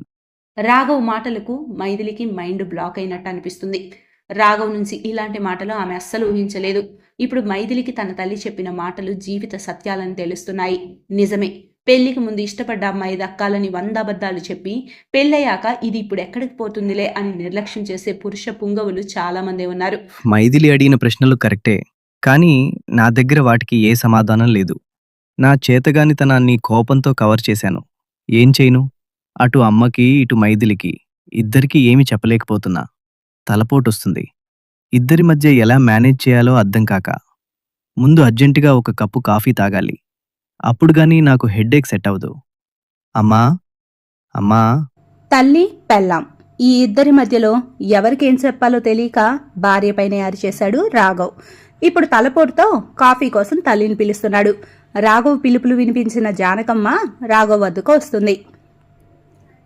ఏంట్రా, ఏమైంది? అలా తల పట్టుకొని కూర్చున్నావేంటి? బాగా తలనొప్పిగా ఉందమ్మా, కాస్త కాఫీ పట్టుకురా. ఇప్పుడు కాఫీ ఏంట్రా? భోజనం చేసేవేళ కాఫీ తాగితే మళ్ళీ ముద్ద మింగుడు పడదు. అసలే ఆలస్యమైంది భోజనానికి. అయినా ఆలస్యం ఎలాగో అయింది కదా, ఇంకొంచెం ఆలస్యం అవుతుంది అంతే. ఇప్పుడు కాఫీ పడుకుంటే నా తల పగిలిపోయేలా ఉంది. ఏం పర్లేదు కానీ కాస్త కాఫీ పట్టుకురామ్మా. సరే అయితే. మైథిలి, ఓ మైథిలి, మీ ఆయనకు తలనొప్పిగా ఉందంట, కాస్త కాఫీ తెచ్చి తనకివ్వు. అబ్బా అమ్మా, నువ్వు వెళ్ళి తీసుకురావచ్చు కదా, ఇప్పుడు మైథిలి ఎందుకు? ఇది మరీ బాగుందిరా. ఇప్పుడు నీకు పెళ్ళై పెళ్ళాం ఉంది. నీ పనులన్నీ చేయాల్సిన బాధ్యత తనదే. అయినా నీ పెళ్ళాన్ని సుఖపెట్టి ఈ తల్లిని కష్టపెట్టాలని కాకపోతే తను తెస్తే ఏమవుతుందంట? అబ్బా అమ్మా, ఎవరో ఒకరు నాకొక కప్పు కాఫీ ఇవ్వండి చాలు. తల పగిలిపోయేలా ఉంది నాకు ఈ నొప్పికి. అయ్యో, అంత నొప్పిగా ఉందారా? అయినా ఏది పిల్ల పలకదే. జానకమ్మ మళ్ళీ మైథిలిని పిలవబోతూ ఉండగా మైథిలి అక్కడికి 3 కప్పుల కాఫీ తీసుకొని వస్తుంది. 1 కప్పు కాఫీ రాఘవ్కిచ్చి మరో కప్పు కాఫీ తను తీసుకొని 3వ కప్పు అత్తకిస్తుంది. ఆ కాఫీ కప్పు పట్టుకుని మైథిలిని యగాదిగా చూస్తూ ఉంటుంది జానకమ్మ. మైథిలి రాఘవులు మాత్రం మౌనంగా తమ కాఫీ తాము తాగుతూ ఉంటారు. ఏమ్మా, నీకు అసలు బుద్ధుందా? నీకు చెప్పానా నాకు కాఫీ తీసుకొని రమ్మని? 1 కప్పు తెచ్చి రాఘవ్కి ఇవ్వమన్నాను. నీకు తెచ్చుకోమని కూడా చెప్పలేదు. సరే, నువ్వు తాగితే తాగు, నీ ఇష్టం. కానీ నేను చెప్పకుండా నాకెందుకు తీసుకొచ్చావు? అసలు ఈ టైంలో ఎవరైనా కాఫీ తాగుతారా? అదేంటండి, మొన్న మీరేగా అన్నారు మీకు 2 కప్పులు పెట్టుకున్నారు, నేనున్నాను, నాకు 1 కప్పు ఇవ్వాలని తెలీదా అని. అందుకే మీకు కాఫీ తీసుకొచ్చాను. ఆ రోజు ఇవ్వలేదని తిట్టారు, ఈ రోజు ఇచ్చానని తిడుతున్నారు. అసలు మీకు ఇవ్వాలా వద్దా? ఏదో ఒకటి చెప్పండి అంతే. అయ్యో అయ్యో అయ్యో, ఇప్పుడు నేనేమన్నానని అంతలా అరుస్తున్నావు? ఓవ్వా, అత్తనే వయసులో పెద్దదాన్నే నా మీద నా కోడలే అరుస్తుంటే నా పరువు ఉంటుందా? ఇంత బతికి నీ చేత మాట్లాడిపించుకోవాల్సిన అగత్యం పట్టిందా నాకు? విన్నావారా రాఘవా? నేనేమన్నానండి? అస్తమానం ఏంటిది? మీరేదో ఒకటి చెప్పండి, అది చేస్తా అన్నాను అంతేగా. నేనేమి మీ అమ్మని తిట్టలేదే. ఏంటి రాఘవ్ ఇదంతా? చూసావారా, అనాల్సినవన్నీ అని మళ్ళీ ఎలా అంటుందో నీ పెళ్ళాం. నేనేమన్నానండి? అస్తమానం ఏంటిది మీరు? అబ్బా ఆపుతారా మీ ఇద్దరు? మీ గోలకే నాకు ఈ తలనొప్పి. దయచేసి సైలెంట్గా ఉండండి కాసేపు. నేను వెళ్ళి ఇక పడుకుంటాను. నా వల్ల కాదు ఈ గోల భరించటం. అత్తాకోడల మధ్య ఏం చెప్పలేక రాఘవ్ అక్కడి నుంచి తన బెడ్రూంలోకి వెళ్ళిపోయి నిద్రపోతాడు. మైథిలిని ఏమీ అనలేక చూపులతోనే తిట్టుకుంటూ అక్కడి నుంచి వెళ్ళిపోతుంది జానకమ్మ. మైథిలి మాత్రం ఈసారి చాలా ధైర్యంగా ఉంటుంది. ఎందుకంటే ఇకపై ఏం చేయాలో మైథిలికి తెలుసు. ఏం చేయాలనేది ఆమె ఆల్రెడీ డిసైడ్ అయింది. కేవలం తెల్లారడం కోసం ఎదురు చూస్తుంది. చూస్తుండగానే ఆ రాత్రి తెల్లారింది. పొద్దున్నే నిద్రలేసిన మైథిలి ఇల్లు వాకిలి ఊడ్చి ఉదయం టీ పెడుతుంది. కాగిన టీని 3 కప్పుల్లో పోస్తుంది. 2 కప్పులను ట్రేలో పెట్టింది. అప్పుడే అక్కడికి వస్తుంది జానకమ్మ. ఆమెను చూసిన మైథిలి, ఇదిగోండి మీ టీ. తీసుకోండి అంటూ ఒక టీ కప్పు టేబుల్ పైన పెట్టి మరో 2 టీ కప్పులతో హాల్లోకి వెళ్ళి ఒక కప్పు టీ రాఘవ్కిచ్చి మరో కప్పు టీ తాను తాగుతుంది మైథిలి. అది చూసిన జానకమ్మ మైండ్ కాసేపు బ్లాక్ అయ్యి ఏమీ అర్థం కాదు. తర్వాత కాస్త తేరుకొని టీ తాగుతుంది జానకమ్మ. ఆ తర్వాత మైథిలి దగ్గరకు వస్తుంది. ఇదిగో అమ్మాయి, వెళ్ళి బట్టలు ఉతుకు. ఆ బకెట్లో నానబెట్టున్నాయి. శుభ్రంగా మురికిపోయేలా చేత్తో కాస్త గట్టిగా నులిమి ఉతుకు, అర్థమైందా? మైథిలి మౌనంగా వెళ్ళి బట్టలు ఉతుకుతుంది. కానీ ఈసారి మైథిలి కేవలం తన బట్టలు మాత్రమే ఉతుక్కుంటుంది. ఆపై తన బట్టలు మాత్రమే దండంపై ఆరేసొచ్చి పేపర్ చదువుతూ కూర్చుంటుంది మైథిలి. అది చూసిన జానకమ్మ కోపంగా మైథిలి దగ్గరకు వస్తుంది. ఇదిగో అమ్మాయి, ఇదేం పద్ధతి? బట్టలు ఉతకమంటే నీవు మాత్రమే ఉతుక్కొని మా వదిలేసావేంటి? ఇదేనా మీ అమ్మ నీకు నేర్పించింది? మీ బట్టలు ఉతకడానికి నేనేమైనా మీ కూతుర్నా? కాదు కదా, మీకు కోడల్ని. కోడలు బట్టలు తడి పెట్టడం కూడా అత్త పని కానప్పుడు వాళ్ళ బట్టలు ఉతకడం కోడలు పని ఎలా అవుతుంది అత్త? ఏ, మీ అమ్మ మీకు ఇవన్నీ చెప్పలేదా? చూస్తుంటే మీ అమ్మ కూడా మీకు పద్ధతులు నేర్పించినట్లేదే. సరిగ్గా కాస్త నేర్చుకోండి. మైథిలి మాటలకు జానకమ్మకు 100 వోల్ట్ల షాక్ తగిలినట్టు బిగుసుకుపోయింది. అత్త షాక్స్, కోడలు రాక్స్ అన్నట్టు అయింది పరిస్థితి. కోడలికి ఏం చెప్పలేక నోరు మూసుకొని జానకమ్మ కడుపు రగిలించుకుంటూ ఉంది. కానీ మరోవైపు మైథిలి మాత్రం కడుపు నిండా టిఫిన్ తింటూ ప్రశాంతంగా ఉంది. ఏమీ చేయలేని జానకమ్మ సైలెంట్గా వెళ్ళి బకెట్లో నానబెట్టిన తన బట్టలు, కొడుకు బట్టలు తీసి వాషింగ్ మిషన్లో వేసి ఆపై దండంపై వాటిని ఆరేస్తుంది. ఇదంతా చూస్తూ మైథిలి నవ్వుకుంటుంది. అది చూసిన జానకమ్మ ఏం చేయలేక తనలో తానే గొనుక్కుంటూ ఉంటుంది. ఈ పిల్ల గడుసుదే. ఇప్పుడెళ్ళి నేను గొడవ పెట్టుకుంటే మళ్ళీ నువ్వెలా వాషింగ్ మిషన్లో బట్టలేసావని నా పైనే విరుచుకుపడ్డా పడుద్ది. ఇప్పుడు మౌనంగా ఉండటమే మంచిది. టైం దొరికినప్పుడు అన్నీ కలిపి ఇవ్వాలి దీనికి. సాయంత్రానికి మైథిలి ఆరిన తన బట్టల్ని దండంపై నుంచి తీసుకొచ్చి మడత పెట్టి తన షెల్ఫ్లో పెట్టుకుంటుంది. జానకమ్మ రాఘవుల బట్టలు మాత్రం లోపలికి తీసుకురాదు. దాంతో జానకమ్మ వెళ్ళి తన బట్టలు, తన కొడుకు బట్టలు తీసుకొని వచ్చి మడత వేస్తుంది. ఇదంతా సహించలేని జానకమ్మ ఎలాగైనా మైథిలితో గొడవ పెట్టుకోవాలని తహతహలాడుతూ ఉంటుంది. అప్పుడే ఫ్రెష్ అయి నైటీతో హాల్లోకి వచ్చిన మైథిలిని చూస్తుంది జానకమ్మ. ఇదే సమయం అని మైథిలి నైటీని అడ్డం పెట్టుకుని కోడలతో గొడవకు దిగుతుంది జానకమ్మ. ఇదిగో అమ్మాయి, నీకు ముందే చెప్పాను కదా, ఇది నా ఇల్లు. ఇక్కడ నాకు నచ్చినట్టు చీరే కట్టుకోవాలి, నైటీలు వేయొద్దని. మళ్ళీ నైటీ వేసుకొని వచ్చావేంటి? చూడు, వెళ్ళి ఆ నైటీ మార్చుకునిరా. మీరు మర్యాదగా అడిగితే నేను ఎందుకు నైటీ వేసుకోవాల్సి వచ్చిందో చాలా మర్యాదగా చెప్పేదాన్ని. కానీ నేనేం చెప్పినా మీరు వినరు అని అర్థమైంది. అందుకే నేను నైటీ మార్చుకోను. ఏంటిప్పుడు? ఎంత ధైర్యం నీకు? నాకే ఎదురు చెప్తావా? మీరు మనిషే కదా, అందులో భయపడటానికి ఏముంది? అయినా ధైర్యం గీర్యం అంటే పెద్ద మాటలు అవసరం ఏముందిలేండి, చెప్పండి. అవన్నీ కాదమ్మాయి, వెళ్ళి నైటీ మార్చుకొని వస్తావా లేదా? నేను చెప్పింది చేసి తీరాలి. నా ఇంట్లో చేస్తావా లేదా? చెయ్యను, మార్చుకోను. నెక్స్ట్ ఏంటి ఇప్పుడు? నాకు నచ్చినట్టు ఉంటేనే నా ఇంట్లో ఉండు. ఇది నా ఇల్లు, నాకు నచ్చిందే జరుగుతుంది. నాకు నచ్చినట్టు ఉంటే ఉండు, లేకపోతే వెళ్ళిపో నా ఇంట్లో నుంచి. ఓ, ఇది మీ ఇల్లా? మీరేమన్నా ఇక్కడ పుట్టారా? ఇది కూడా మీకు అత్తారిల్లే కదా. ఆవిడికి ఆవిడ అత్తిల్లు. ఏదో ఇక్కడ ఈ ఇంట్లోనే భూమి నుంచి మీరే స్వయంగా ఆవిర్భవించినట్లుగా చెబుతున్నారు ఇది నా ఇల్లు అని. ఒకవేళ ఇది మీ ఇల్లు అయితే నా ఇల్లు కూడా. ఒకవేళ ఇది నా ఇల్లు కాకపోతే మీ ఇల్లు కూడా కాదు. కోడలి మాటలకి అత్త తల గిర్రున తిరిగింది. ఏం మాట్లాడాలో తెలియక జానకమ్మ గొంతులో వెలక్కాయ పడ్డట్టుంది. మైథిలి చెప్పింది వాస్తవమే కదా. ఇప్పుడు ఎలా సమర్థించుకోవాలో జానకమ్మకు అర్థం కాక మౌనంగా ఉండిపోయింది.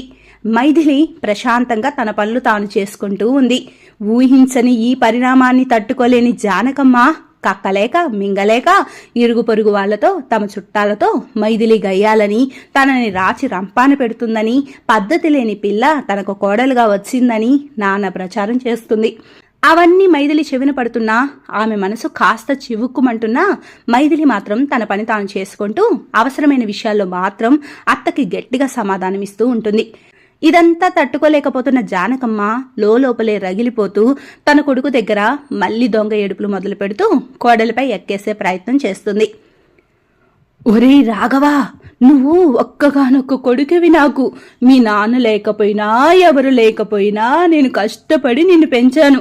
నాకు నచ్చకపోయినా నీకు నచ్చిందనే ఆ అమ్మాయిని ఇంటికి కోడలుగా తెచ్చుకున్నాను. ఎన్నెన్ని మాటలు అంటుందో నీ పెళ్ళాం నన్ను, తెలుసారా నీకు? నేను అవన్నీ భరిస్తున్నాను. నా బట్టలు నీ బట్టలు వదిలి తను మాత్రమే ఉతుక్కుంటుంది. కాఫీ కప్పును చేతికి ఇవ్వకుండా ముష్టి వాళ్ళకు పడేసినట్టు పక్క పెట్టి తీసుకోమంటుంది. ఇది నా ఇల్లు కాదని, నా అత్తిల్లని, నాకు మాట్లాడే హక్కు లేదని నన్నే దబాయిస్తుంది. అయినా అన్నీ నీకోసం భరిస్తున్నాను. చూడరా, రేపు మీరు హైదరాబాద్ వెళ్ళిపోతున్నారు. అక్కడికి వెళ్ళాక నీ పెళ్ళాన్ని నెత్తికి ఎక్కించుకోకు. నీ జీతం ఎంత అనే లెక్కలు దానికి చెప్పమాక. పొరపాటును కూడా డబ్బు చేతికి పట్టివమాక. ఆడదానికి అవన్నీ ఇస్తే నెత్తిన కొమ్ములు చారుతుంది. పైగా ఆడదానికి సంపాదన ఉంటే మొగుడిని లెక్క చేయదు. అందుకే పెళ్లికి ముందే ఆ పిల్ల ఉద్యోగం మానేస్తేనే ఈ పెళ్లికి ఒప్పుకుంటా అని నీకు చెప్పి తనను ఉద్యోగం మానేసేలా చేసింది. పొరపాటును కూడా తనని ఉద్యోగం చేయనివ్వకు. అప్పుడే ఆడది ఏం చేయలేక అణిగి మణిగి పడుంటది. అలా జానకమ్మ కొడుకుతో అంటున్న మాటలు మైథిలి చెవిన పడతాయి. దాంతో ఆవేశంగా వస్తుంది మైథిలి. వాహ్ రాఘవ్, వాహ్! పెళ్లికి ముందు నన్ను ఉద్యోగం మానేయమని చాలా నైస్గా చెప్పి ఒప్పించావు. నేను నీ ప్రేమ ముందు అదంతా ఏముందని ఒప్పేసుకున్నాను. కానీ దీని వెనుక రీజన్ ఇది అని ఇప్పుడు తెలిసింది నాకు. ఇకపై నేను కూడా ఉద్యోగం చేస్తాను. దీనికి సమాధానం కూడా నువ్వు చెప్పిందే. నువ్వు అడక్క ముందే చెప్తాను.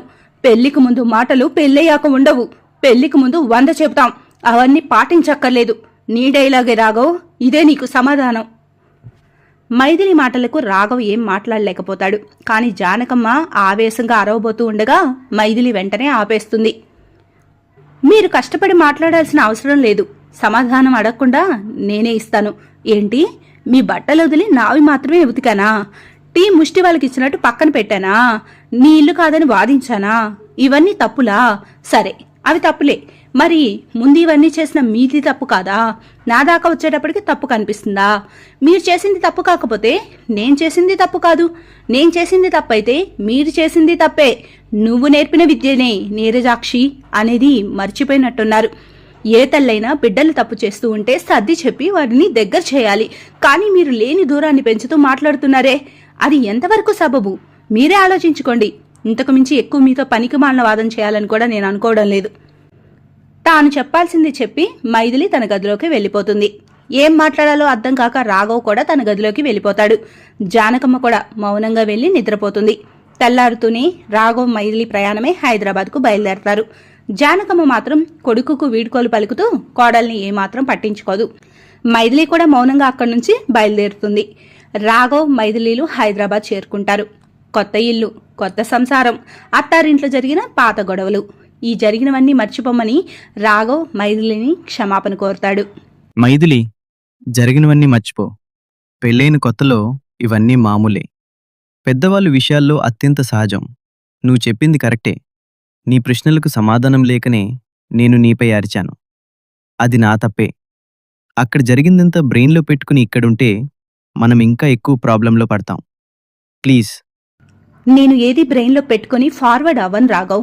ఏది కరెక్ట్ అనిపిస్తే అది చెప్తాను. అయినా గొడవని అక్కడితో వదిలేసేస్తాను నేను. నా మైండ్లో ఏం లేదు. నువ్వు కరెక్ట్గా ఉంటే చాలు. మీ అమ్మ చెప్పిన చాదస్తం అంతా ఎక్కించుకొని నన్ను ఇబ్బంది పెట్టకుండా ఉంటే చాలు. నో మైథిలి, అమ్మ ఏదో అంటుంది. పెద్దవాళ్ళు కదా అని తప్పక మనం మౌనంగా ఉంటాం, అంతే. ఇక్కడ నిన్ను ఎవరూ ఇబ్బంది పెట్టరు. నీకు నచ్చినంతసేపు పడుకో, నో ప్రాబ్లం. పని ఉంటే ఎగ్గొట్టి పడుకునే టైప్ నేను కాదులే రాఘవ్. నాకు కూడా వర్క్ ఉంది. నువ్వే కాదు, నేను కూడా రేపటి నుంచి ఆఫీస్కి వెళ్ళాలి. గతంలో నేను పనిచేసిన ఆఫీస్ మేనేజర్తో మాట్లాడాను. నన్ను కంటిన్యూ అవ్వమని చెప్పారు. నువ్వు నన్ను ఉద్యోగం మానేయమని చెప్పినప్పుడు కన్విన్స్ అయి మానేశాను. కానీ మీ అమ్మ మాటలు విన్నాక రేపు పొరపాటున ఏదో జరిగినా నేను దిక్కుమాలిన దానిలాగా రోడ్డును పడలేను. ఆడదానికి తన కాళ్ల మీద తాను నిలబడటం, తన సంపాదన ఎంత ముఖ్యమో మీ అమ్మ మాటల ద్వారా నాకు బాగా అర్థమైంది. మైథిలి, అవన్నీ వదిలే ప్లీజ్. నేనేం పట్టించుకోవడం లేదు, లాగడం లేదు. జస్ట్ ఉన్నది చెప్పానంతే. నా ఉద్యోగం నీకేమైనా ప్రాబ్లం అయితే చెప్పు, దాని గురించి మాట్లాడి తేల్చుకుందాం. No problem. అయినా దానివల్ల మనమే కదా ఫైనాన్షియల్గా సెక్యూర్గా ఉండేది. రాఘవ్ లైన్లో పడ్డాడు. కానీ అది కేవలం తన వైపు తప్పుంది కాబట్టి. అయినా ఎక్కడ మాటలు అక్కడ చెప్పడంలో నేర్పరి కూడా కాబట్టి. ఇప్పుడు ఈ సిచ్యువేషన్లో కూల్గా ఉండాలంటే ఇంతకు మించి వేరే దారి లేదని రాఘవ్ కూడా తెలుసు. మరుసటి రోజు నుంచి రాఘవ్, మైథిలీలు తమ తమ జాబ్స్లో బిజీగా ఉన్నారు. సాయంత్రం ఇంటికి వచ్చాక ఇద్దరు పనులన్నీ షేర్ చేసుకుంటూ ఉన్న కాస్త సమయం కబుర్లతో, ఆటపాటలతో సంతోషంగా గడుపుతున్నారు. జానకమ్మ అప్పుడప్పుడు ఫోన్ చేసి రాఘవ్కి ఏదేదో చెప్పే ప్రయత్నాలు చేస్తున్నా రాఘవ్ మాత్రం వాటిని మనసుకెక్కించుకోకుండా జానకమ్మ దగ్గర కొడుతూ ఆ తర్వాత వాటన్నిటిని వదిలేస్తూ మైథిలితో బానే ఉంటున్నాడు. మైథిలికి ఇవన్నీ తెలిసినా చిన్న చిన్న విషయాలే కదా అని తను కూడా అవేమీ పెద్దగా పట్టించుకోవడం లేదు. కానీ ఈసారి అలా కుదరలేదు. అబ్బా ఏంటమ్మా నీ గోల్? గోల కాదురా, ఉన్నదే చెబుతున్నా. అరే పెళ్ళయ్య 6 నెలలైంది మీకు, ఇంకా కోడలు నెల తప్పలేదంటే ఎలా ఉంటుంది చెప్పు? అదే నేను అంటున్నా, పెళ్ళై 6 నెలలే కదా అయింది, అప్పుడే ఈ పిల్లల గోల్ ఎందుకు? నీకేం తెలీదు, ఊరుకోరా పిచ్చి సన్నాసి. ఇప్పుడు జాగ్రత్త పడకపోతే ముందు ముందు పిల్లలు పుట్టే అవకాశం తగ్గుతుంది. మీరేమన్నా పిల్లలొద్దని మందు మాకు వాడుతున్నారా ఏంటి? అయ్యో అలాంటిదేమీ లేదమ్మా. జనరల్గానే మైథిలికి ప్రెగ్నెన్సీ రాలేదు. అయినా ఇదేమి పెద్ద సమస్య కాదు. పెళ్ళై ఎక్కువ కాలం కాలేదు కాబట్టి ప్రాబ్లం ఏమీ ఉండదు. అది చెప్పాల్సిందే నువ్వు కాదు, డాక్టర్లు. ఒకసారి నీ పిల్లాన్ని తీసుకెళ్లి డాక్టర్ చేత పరీక్షలు చేపించు. ఆ పిల్లలో ఏ లోపం ఉందో ఏమో. లోపం ఎందుకుంటుంది? అలాంటిదేమీ లేదమ్మా. ఇంకో 6 నెలలు చూద్దాం. ఆ తర్వాత కాకపోతే డాక్టర్లకు చూపిద్దాం. ఇదిగో ఇలా మాట్లాడొద్దు. పెద్దవాళ్ళు చెప్పేది వినాలి. నువ్వు నీ పిల్లాన్ని తీసుకెళ్లి చూపించు, లేదంటే నేను ఊరుకోను. నీకన్నా 2 నెలల వెనక పెళ్ళయిందిరా పక్కింటి సుధీర్కి. అప్పుడే వాళ్ళ ఆవిడ నెల తప్పింది. సుధీర్ వాళ్ళ అమ్మొచ్చి నీ కోడలు ఇంకా నెల తప్పలేదా అంటుంటే నాకు చాలా నామోషిగా ఉందిరా. ముందు ఆ పిల్లని తీసుకెళ్లి ఏ లోపం ఉందో ఏంటో డాక్టర్ని చూపించు. మనవడిని ఎత్తుకోవాలని నా మనసుకు మాత్రం ఉండదా ఏంట్రా చెప్పు? అయ్యో అమ్మా, సరే నువ్వేడోకు. అలాగే మైథిల్ని తీసుకెళ్లి డాక్టర్ దగ్గర టెస్టులు చేపిస్తాను, సరేనా? రాఘవ్ మాటలకు జానకమ్మ హృదయం శాంతిస్తుంది. కానీ అవన్నీ విన్న మైథిలి మనసు మాత్రం రగిలిపోతుంది. ఏంటి రాఘవ్, మీ అమ్మ ఇక మారదా? ఏం మాట్లాడుతుందామే? మన పెళ్ళి ఏమన్నా 6 ఏళ్ళయిందా? 6 నెలలే కదా. నువ్వు కూడా ఆమెకు వత్తాసు పలుకుతున్నావు. నాలో లోపం ఉందని డిసైడ్ చేయడానికి ఆమె ఎవరు? మైథిలి, అమ్మేదో మనవడిని ఎత్తుకోవాలనే ఆశతో అలా మాట్లాడిందంతే. ఆవిడ మాట్లాడితే నీకైనా బుద్ధుండాలి కదా. ఏ లోపం నాలోనే ఉంటుందా, నీలో ఉండదా? అంత మనవడిని ఎత్తుకోవాలని కారిపోతూ ఉంటే ఇద్దరిని టెస్ట్ చేయించుకోమని అంటుంది, కానీ నాకు మాత్రమే టెస్ట్ చేయించమని అనదు. ఆవిడ అన్నా కూడా నువ్వు ఇలా ఎలా మాట్లాడుతున్నావు? మైథిలి, అమ్మ ఏదో ఏడుస్తుందని సరే అన్నాను, అంతే. ఓ, మీకు మీ తల్లి ఏడుపు మాత్రమే వినిపిస్తుంది కదా, మిగతా ఎవరి ఏడుపు వినిపించదు కదా. ఆమె ఏడిస్తే ఏదైనా ఒప్పుకుంటారా? న్యాయం, ధర్మం అనేవి ఏవి చూడరా? మైథిలికి రాఘవ్ మీద ఈసారి చాలా కోపం వచ్చింది. రాఘవ్తో సరిగా మాట్లాడటం కూడా మైథిలి మానేసింది. మరోవైపు నుంచి జానకమ్మ మైథిలికి మెడికల్ టెస్ట్ చేపించమని అస్తమానం ఫోన్ చేసి రాఘవ్ను సతాయిస్తుంది. ఏం చేయాలో పాలుపోని రాఘవ్ మైథిలి తల్లికి ఫోన్ చేశాడు. అల్లుడు గారు బాగున్నారా? మైథిలి ఎలా ఉంది? మీ అమ్మాయితో చాలా సమస్యగా ఉందండి. ప్రతిదానికి రాద్ధాంతమే. ఏదో మనవడిని ఎత్తుకోవాలని ఆశతో మైథిలికి ఇంకా ప్రెగ్నెన్సీ రాలేదని మెడికల్ టెస్టులు చేపించమని మా అమ్మ నాకు సలహా ఇచ్చింది. దానికి మండిపోతూ మైథిలి నాతో కూడా సరిగా మాట్లాడడం లేదు. ఒకసారి చూపించుకుంటే ఏం పోతుంది? కాస్త మీరైనా చెప్పండి మీ కూతురికి. ఉంటాను. రాఘవ మాటలకు ఆవేశం తెచ్చుకున్న రాగిని క్షణం ఆలోచించకుండా మైథిలికి ఫోన్ చేస్తుంది. మైథిలి, అల్లుడు గారు ఫోన్ చేశారు. తనతో సరిగ్గా మాట్లాడను కూడా మాట్లాడటం లేదట. ఇలా అయితే ఎలా అమ్మా? అరే, వాళ్ళమ్మ ఏదో చిన్న సలహా ఇచ్చింది. పెద్దవాళ్ళ సాటిస్ఫాక్షన్ కోసం టెస్టులు చేపించుకుంటే తప్పేంటి? అబ్బాయిని సతాయించకుండా అతను చెప్పింది చెయ్యి. అమ్మా, అసలు సమస్య ఏంటని అడగకుండా నేను ఇదని డిసైడ్ అయ్యి ఏదేదో చెప్తున్నావు కాబట్టి నీకు ఎక్స్ప్లెనేషన్ ఇవ్వాల్సిన అవసరం ఇక నాకు లేదు. రాఘవ్ ఫోన్ చేసి విషయం చెప్పినప్పుడు ఏ లోపం నా కూతుర్లోనేనా, నీలో లేదా? ఇద్దరు కలిసి టెస్ట్ చేయించుకోండి అని నువ్వు రాఘవ్తో అనుంటే కథ ఇంకోలా ఉండేది. ఇప్పుడు నువ్వు చెప్పావని నేను వింటే సమస్య పరిష్కారం కాదు, కొత్త సమస్యలు పుట్టుకొని వస్తాయి. అయినా ఇది నా సమస్య, నేనే తేల్చుకుంటా. మీకు ఇందులో ఇన్వాల్వ్ అవ్వాల్సిన అవసరం లేదు. ఒకవేళ రాఘవ్ ఫోన్ చేస్తే ఇదే నా సమాధానం అని చెప్పు. మైథిలి ఫోన్ కట్ చేసింది. రాఘవ్ ఎదురుగానే ఉన్నాడు. మైథిలి మాటలన్నీ విన్నాడు. మైథిలి ఆవేశం కట్టలు తెంచుకుంటుందని అర్థం చేసుకున్న వెంటనే రాఘవ్ మళ్ళీ లౌక్యం ప్రదర్శించాడు. ఏంటి మైథిలి, మీ అమ్మతో అలా మాట్లాడితే ఆవిడ ఫీల్ అవ్వదా? నువ్వు నాతో మాట్లాడడం లేదని మీ అమ్మకు సర్ది చెప్పమన్నాను, అంతే.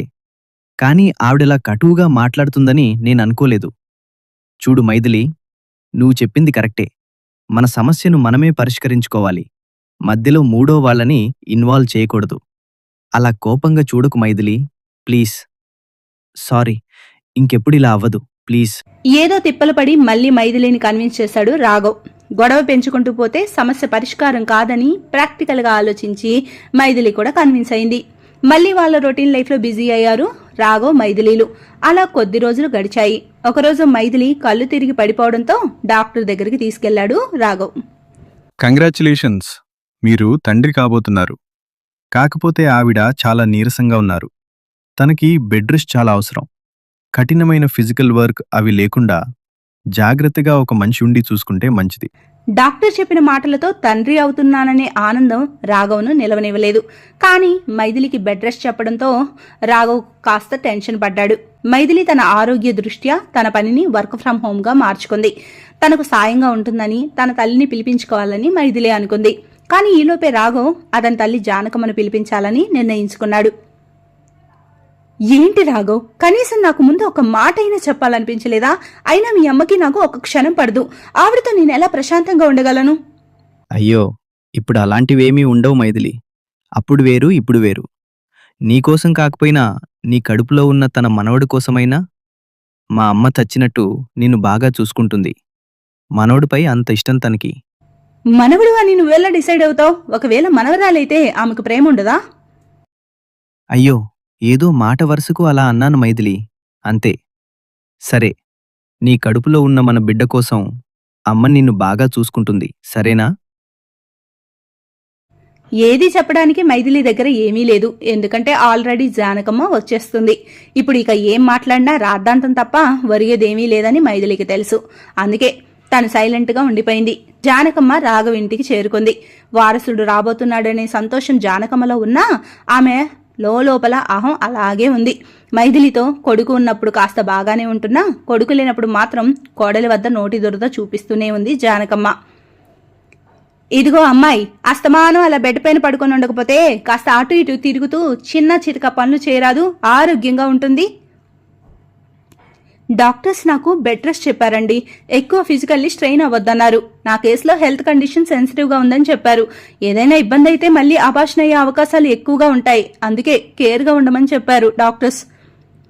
మైథిలి మాటలకు ఏమీ మాట్లాడకుండా కోపంగా వచ్చి హాల్లో కూర్చుంది జానకమ్మ. కొడుకు రావడంతోనే అతనితో గొడవకు దిగింది. అరే, కడుపుతో ఉన్న ఆడది మాట్లాడాల్సిన మాటలేనరా అవి? మీ ఆవిడ అనేది ఏంటి అసలు? అబాషన్ గిబాషన్ లాంటి అపశకునపు మాటలు మాట్లాడుతుంది. అవ్వా, ఓ పద్ధతి పాడు లేదా పిల్లకి? ఏమైందమ్మా, అసలు అలా ఎందుకంటుంది తను? ఏమోనయ్యా, అసలు మంచం మీద నుంచి కింద కాలు పెడితే గానీ పెళ్ళం ఏదో కాస్త అటు ఇటు తిరిగమ్మా, చిన్న చిన్న పనులు అవి చేసుకో, అప్పుడే డెలివరీ ఫ్రీగా అవుతుందని చెప్తే డాక్టర్లు రెస్ట్ చెప్పారు, అబార్షన్ అవుతుంది అంటూ ఏదేదో అపశకున మాటలు మాట్లాడుతుందిరా నీ పెళ్ళం. అసలు ఆడదనేది అలా మాట్లాడొచ్చా? అమ్మా, మైథిలి కండిషన్ సెన్సిటివ్గా ఉంది. అందుకే డాక్టర్స్ ఏ పని చేయకుండా ఫిజికల్గా స్ట్రెయిన్ అవ్వకుండా రెస్ట్ తీసుకోమని చెప్పారు. అరే, డాక్టర్లు 100 చెబుతారా, వాళ్ళ చోద్యం మరీ అంతే ఉంటుంది. ఆవగింజంత విషయాన్ని గుమ్మడి గింజంత చేసి చెప్తారు. మాకు తెలీదా ఏంటి? మేం కనలేదా ఏంటి పిల్లల్ని? జానకమ్మ మాటల్ని విన్న మైథిలికి కోపం వస్తుంది. దాంతో మైథిలి జానకమ్మపై విరుచుకుపడుతుంది. మీరు కన్నారు కాబట్టి అలా మాట్లాడకూడదు. ఒక ఆడది కడుపుతో ఉంటే ఒక బిడ్డను కన్నా మరో ఆడది మాట్లాడాల్సిన మాటలేనా అవి? మీకు తెలీదా బాధ? అస్తమానం ఆడదేనా అది, ఆడదేనా అది అంటారు. నేను ఆడదాన్ని కాకపోతే మీ కొడుకిచ్చి ఎలా పెళ్లి చేశారు? నేను ఆడదాన్ని కాకపోతే నా కడుపున బిడ్డ ఎలా ఉన్నాడు? ప్రశాంతంగా ఉండనివరా నన్ను? మీ మాటలతో నన్ను చంపడమే ధ్యేయంగా పెట్టుకున్నారా? మైథిలి, నువ్వు ఆవేశపడకు. ఆవేశం కాదు రాఘవ్, బాధ. ఈవిడ మాటలు నేను తట్టుకోలేకపోతున్నాను. నాకేమైనా సరదానా అలా ఉండటం? మైథిలి బాధను చూసిన రాఘవ్ ఆమెను సముదాయించి రూంలోకి తీసుకెళ్తాడు. మైథిలి కోసం భోజనం వండి రాఘవ్నే మైథిలికి తినిపిస్తాడు. జానకమ్మ ఏవో చేసి చేయనట్టు కొన్ని పనులు చేస్తూ ముభావంగా ఉంటుంది. చాలా వరకు రాఘవ్ని ఇంటి పనులు చేస్తూ మైథిలికి కావాల్సినవి సమకూరుస్తున్నాడు. రాఘవ అలా పనులు చేయడం జానకమ్మకు సహించడం లేదు. ఏదో ఒకటి రాఘవని అంటూనే ఉంది. అయినా కూడా రాఘవ అవేమీ పట్టించుకోవడం లేదు. రాను రాను జానకమ్మ పంతంతో రాఘవ లేనప్పుడు మైథిలికి ఏ సాయం చేయడం లేదు. అప్పటికి కొన్ని పనులు మైథిలినే చేసుకుంటుంది. కానీ సెన్సిటివ్గా ఉన్న మైథిలి ఆరోగ్యం ఫిజికల్ మెంటల్ స్ట్రెస్కు గురై ఆమె ఆరోగ్యం ఇంకా పాడై కళ్ళు తిరిగి పడిపోయింది. మిస్టర్ రాఘవ్, మీకు ఆల్రెడీ చెప్పాను ఆమె హెల్త్ కండిషన్ చాలా డెలికేట్గా ఉందని, జాగ్రత్త ఉండండి అని. కానీ తను ఫిజికల్ మెంటల్ స్ట్రెస్కు బాగా గురైనట్టున్నారు. అందుకే మైథిలి చాలా వీక్గా ఉన్నారు. సెలైన్ అవి పెట్టాము. మీ అదృష్టం బావుంది. తనకిప్పుడు అబార్షన్ అవ్వలేదు. ఇదే రిపీట్ అయితే పరిస్థితి చేయి దాటుతుంది. బిడ్డకే కాదు, తల్లికి కూడా ప్రమాదం జరగవచ్చు. జాగ్రత్త. డాక్టర్ మాటలు విన్న రాఘవ్కు తల్లిపై చాలా కోపం వస్తుంది. ఇప్పుడు నీకు సంతోషంగా ఉందా అమ్మా? ఎందుకిలా ప్రవర్తిస్తున్నావు అసలు? అరే, డాక్టర్ చెప్పారన్నా కూడా వినకుండా నీ ఇష్టం వచ్చినట్టు ప్రవర్తించావు. ఇప్పుడు చూడు ఏమైందో. అయినా నీకిష్టం లేని పెళ్లి చేసుకుంది నేను. ఏమైనా ఉంటే నన్ను అను. మైథిలి ఏం చేసిందని? అయినా మైథిలి నీపై ఎప్పుడూ కోపం, అసహ్యం పెంచుకోలేదు. కేవలం ఏది కరెక్ట్ అయితే అది మాట్లాడింది అంతే. నేను కూడా నీకోసం తన తప్పు లేకపోయినా మైథిలిని కొన్ని మాటలన్నాను. మనవడి కోసమైనా మైథిలిని అంగీకరించి మీ ఇద్దరూ కలిసిపోతారని నేను నిన్ను పిలిపించాను. అదే నేను చేసిన తప్పు. మైథిలి స్థానంలో నీ కూతురుంటే ఇలాగే చేసేదానివా అమ్మా? నువ్వు తప్పు చేశావమ్మా, తప్పు చేశావు. దయచేసి నువ్వు వెళ్ళిపో. మైథిలిని నేనే చూసుకుంటాను. రాఘవ్ మాటలకు జానకమ్మ మనసు బాధపడుతుంది. కానీ ఆ బాధలో నుంచి తను చేసిన పనులన్నీ తలుచుకొని కొడుకన్నట్టుగా తనదే తప్పని ఆమె గ్రహిస్తుంది. కొడుకు బాధ జానకమ్మలో మార్పు తీసుకొస్తుంది. మైథిలిని ఇష్టం లేని కోడలుగా కాకుండా కోడలుగా చూడాలని నిర్ణయించుకుంటుంది. తన వైపు నుంచి కోడలిపై ద్వేషం మొదలుపెట్టిన జానకమ్మ తన వైపు నుంచే కోడలిపై ప్రేమను మొదలుపెట్టాలని అనుకుంటుంది. ఆపై మైథిలి హాస్పిటల్ బెడ్ దగ్గరకు వస్తుంది. అమ్మా మైథిలి, నన్ను క్షమించు. నేనేదో తెలియని అహంతో, వెనకటి చాదస్తంతో ఇలా నీ పట్ల తప్పుగా ప్రవర్తించాను. నీకు ఈ పరిస్థితి రావడానికి నేనే కారణమయ్యాను. నాకొక్క అవకాశం ఇవ్వమ్మా, నిన్ను కన్న కూతుర్లా చూసుకుంటాను. చూడండి అత్తయ్య, మీపై నాకెప్పుడు కోపం లేదు. మీ మాటలకు మొదట నేను సహనంతో చెప్పిన సమాధానం మీకు అర్థం కాలేదు. అందుకే ఆత్మాభిమానంతో నేను మీకు సమాధానం చెప్పాను. నాది ఆత్మాభిమానం, మీది అహం. ఆ రెండు కలవలేకపోయాయి. మీరు అహం వీడిన రోజు నేను నా ఆత్మాభిమానాన్ని మించి మిమ్మల్ని ప్రేమిస్తాను. అదే బంధంలో ఉన్న గొప్పదనం. మీరు మారి అందరం సంతోషంగా ఉంటే నాకు అంతకన్నా ఏం కావాలి చెప్పండి. జానకమ్మ మైథిలి ఇద్దరూ ఒకరినొకరు అర్థం చేసుకున్నారు. వారు అలా కలవడం చూసిన రాఘవ్ చాలా సంతోషిస్తాడు. జానకమ్మ తన మాటపై నిలబడి నిజంగానే మైథిలిని కన్న కూతురులా జాగ్రత్తగా చూసుకుంటుంది. మైథిలికి నెలలు నిండాక ఒక చక్కటి మగబిడ్డ పుడతాడు. తల్లి బిడ్డ ఇద్దరు క్షేమంగా ఉంటారు. ఆపై జానకమ్మ కూడా రాఘవ్ మైథిలితో ఉంటూ మనవడి యోగక్షేమాలు చూసుకుంటూ ఉంది. ఇంట్లో పెద్ద దిక్కుగా జానకమ్మ ఉండటంతో రాఘవ్ మైథిలిలు ఆఫీసుకు వెళ్లి ప్రశాంతంగా తమ పనులు తాము పూర్తి చేసుకుంటున్నారు. ఇప్పుడు మైథిలి జానకమ్మలు కలిసిమెలిసి తమ కుటుంబంతో సంతోషంగా ఉంటున్నారు.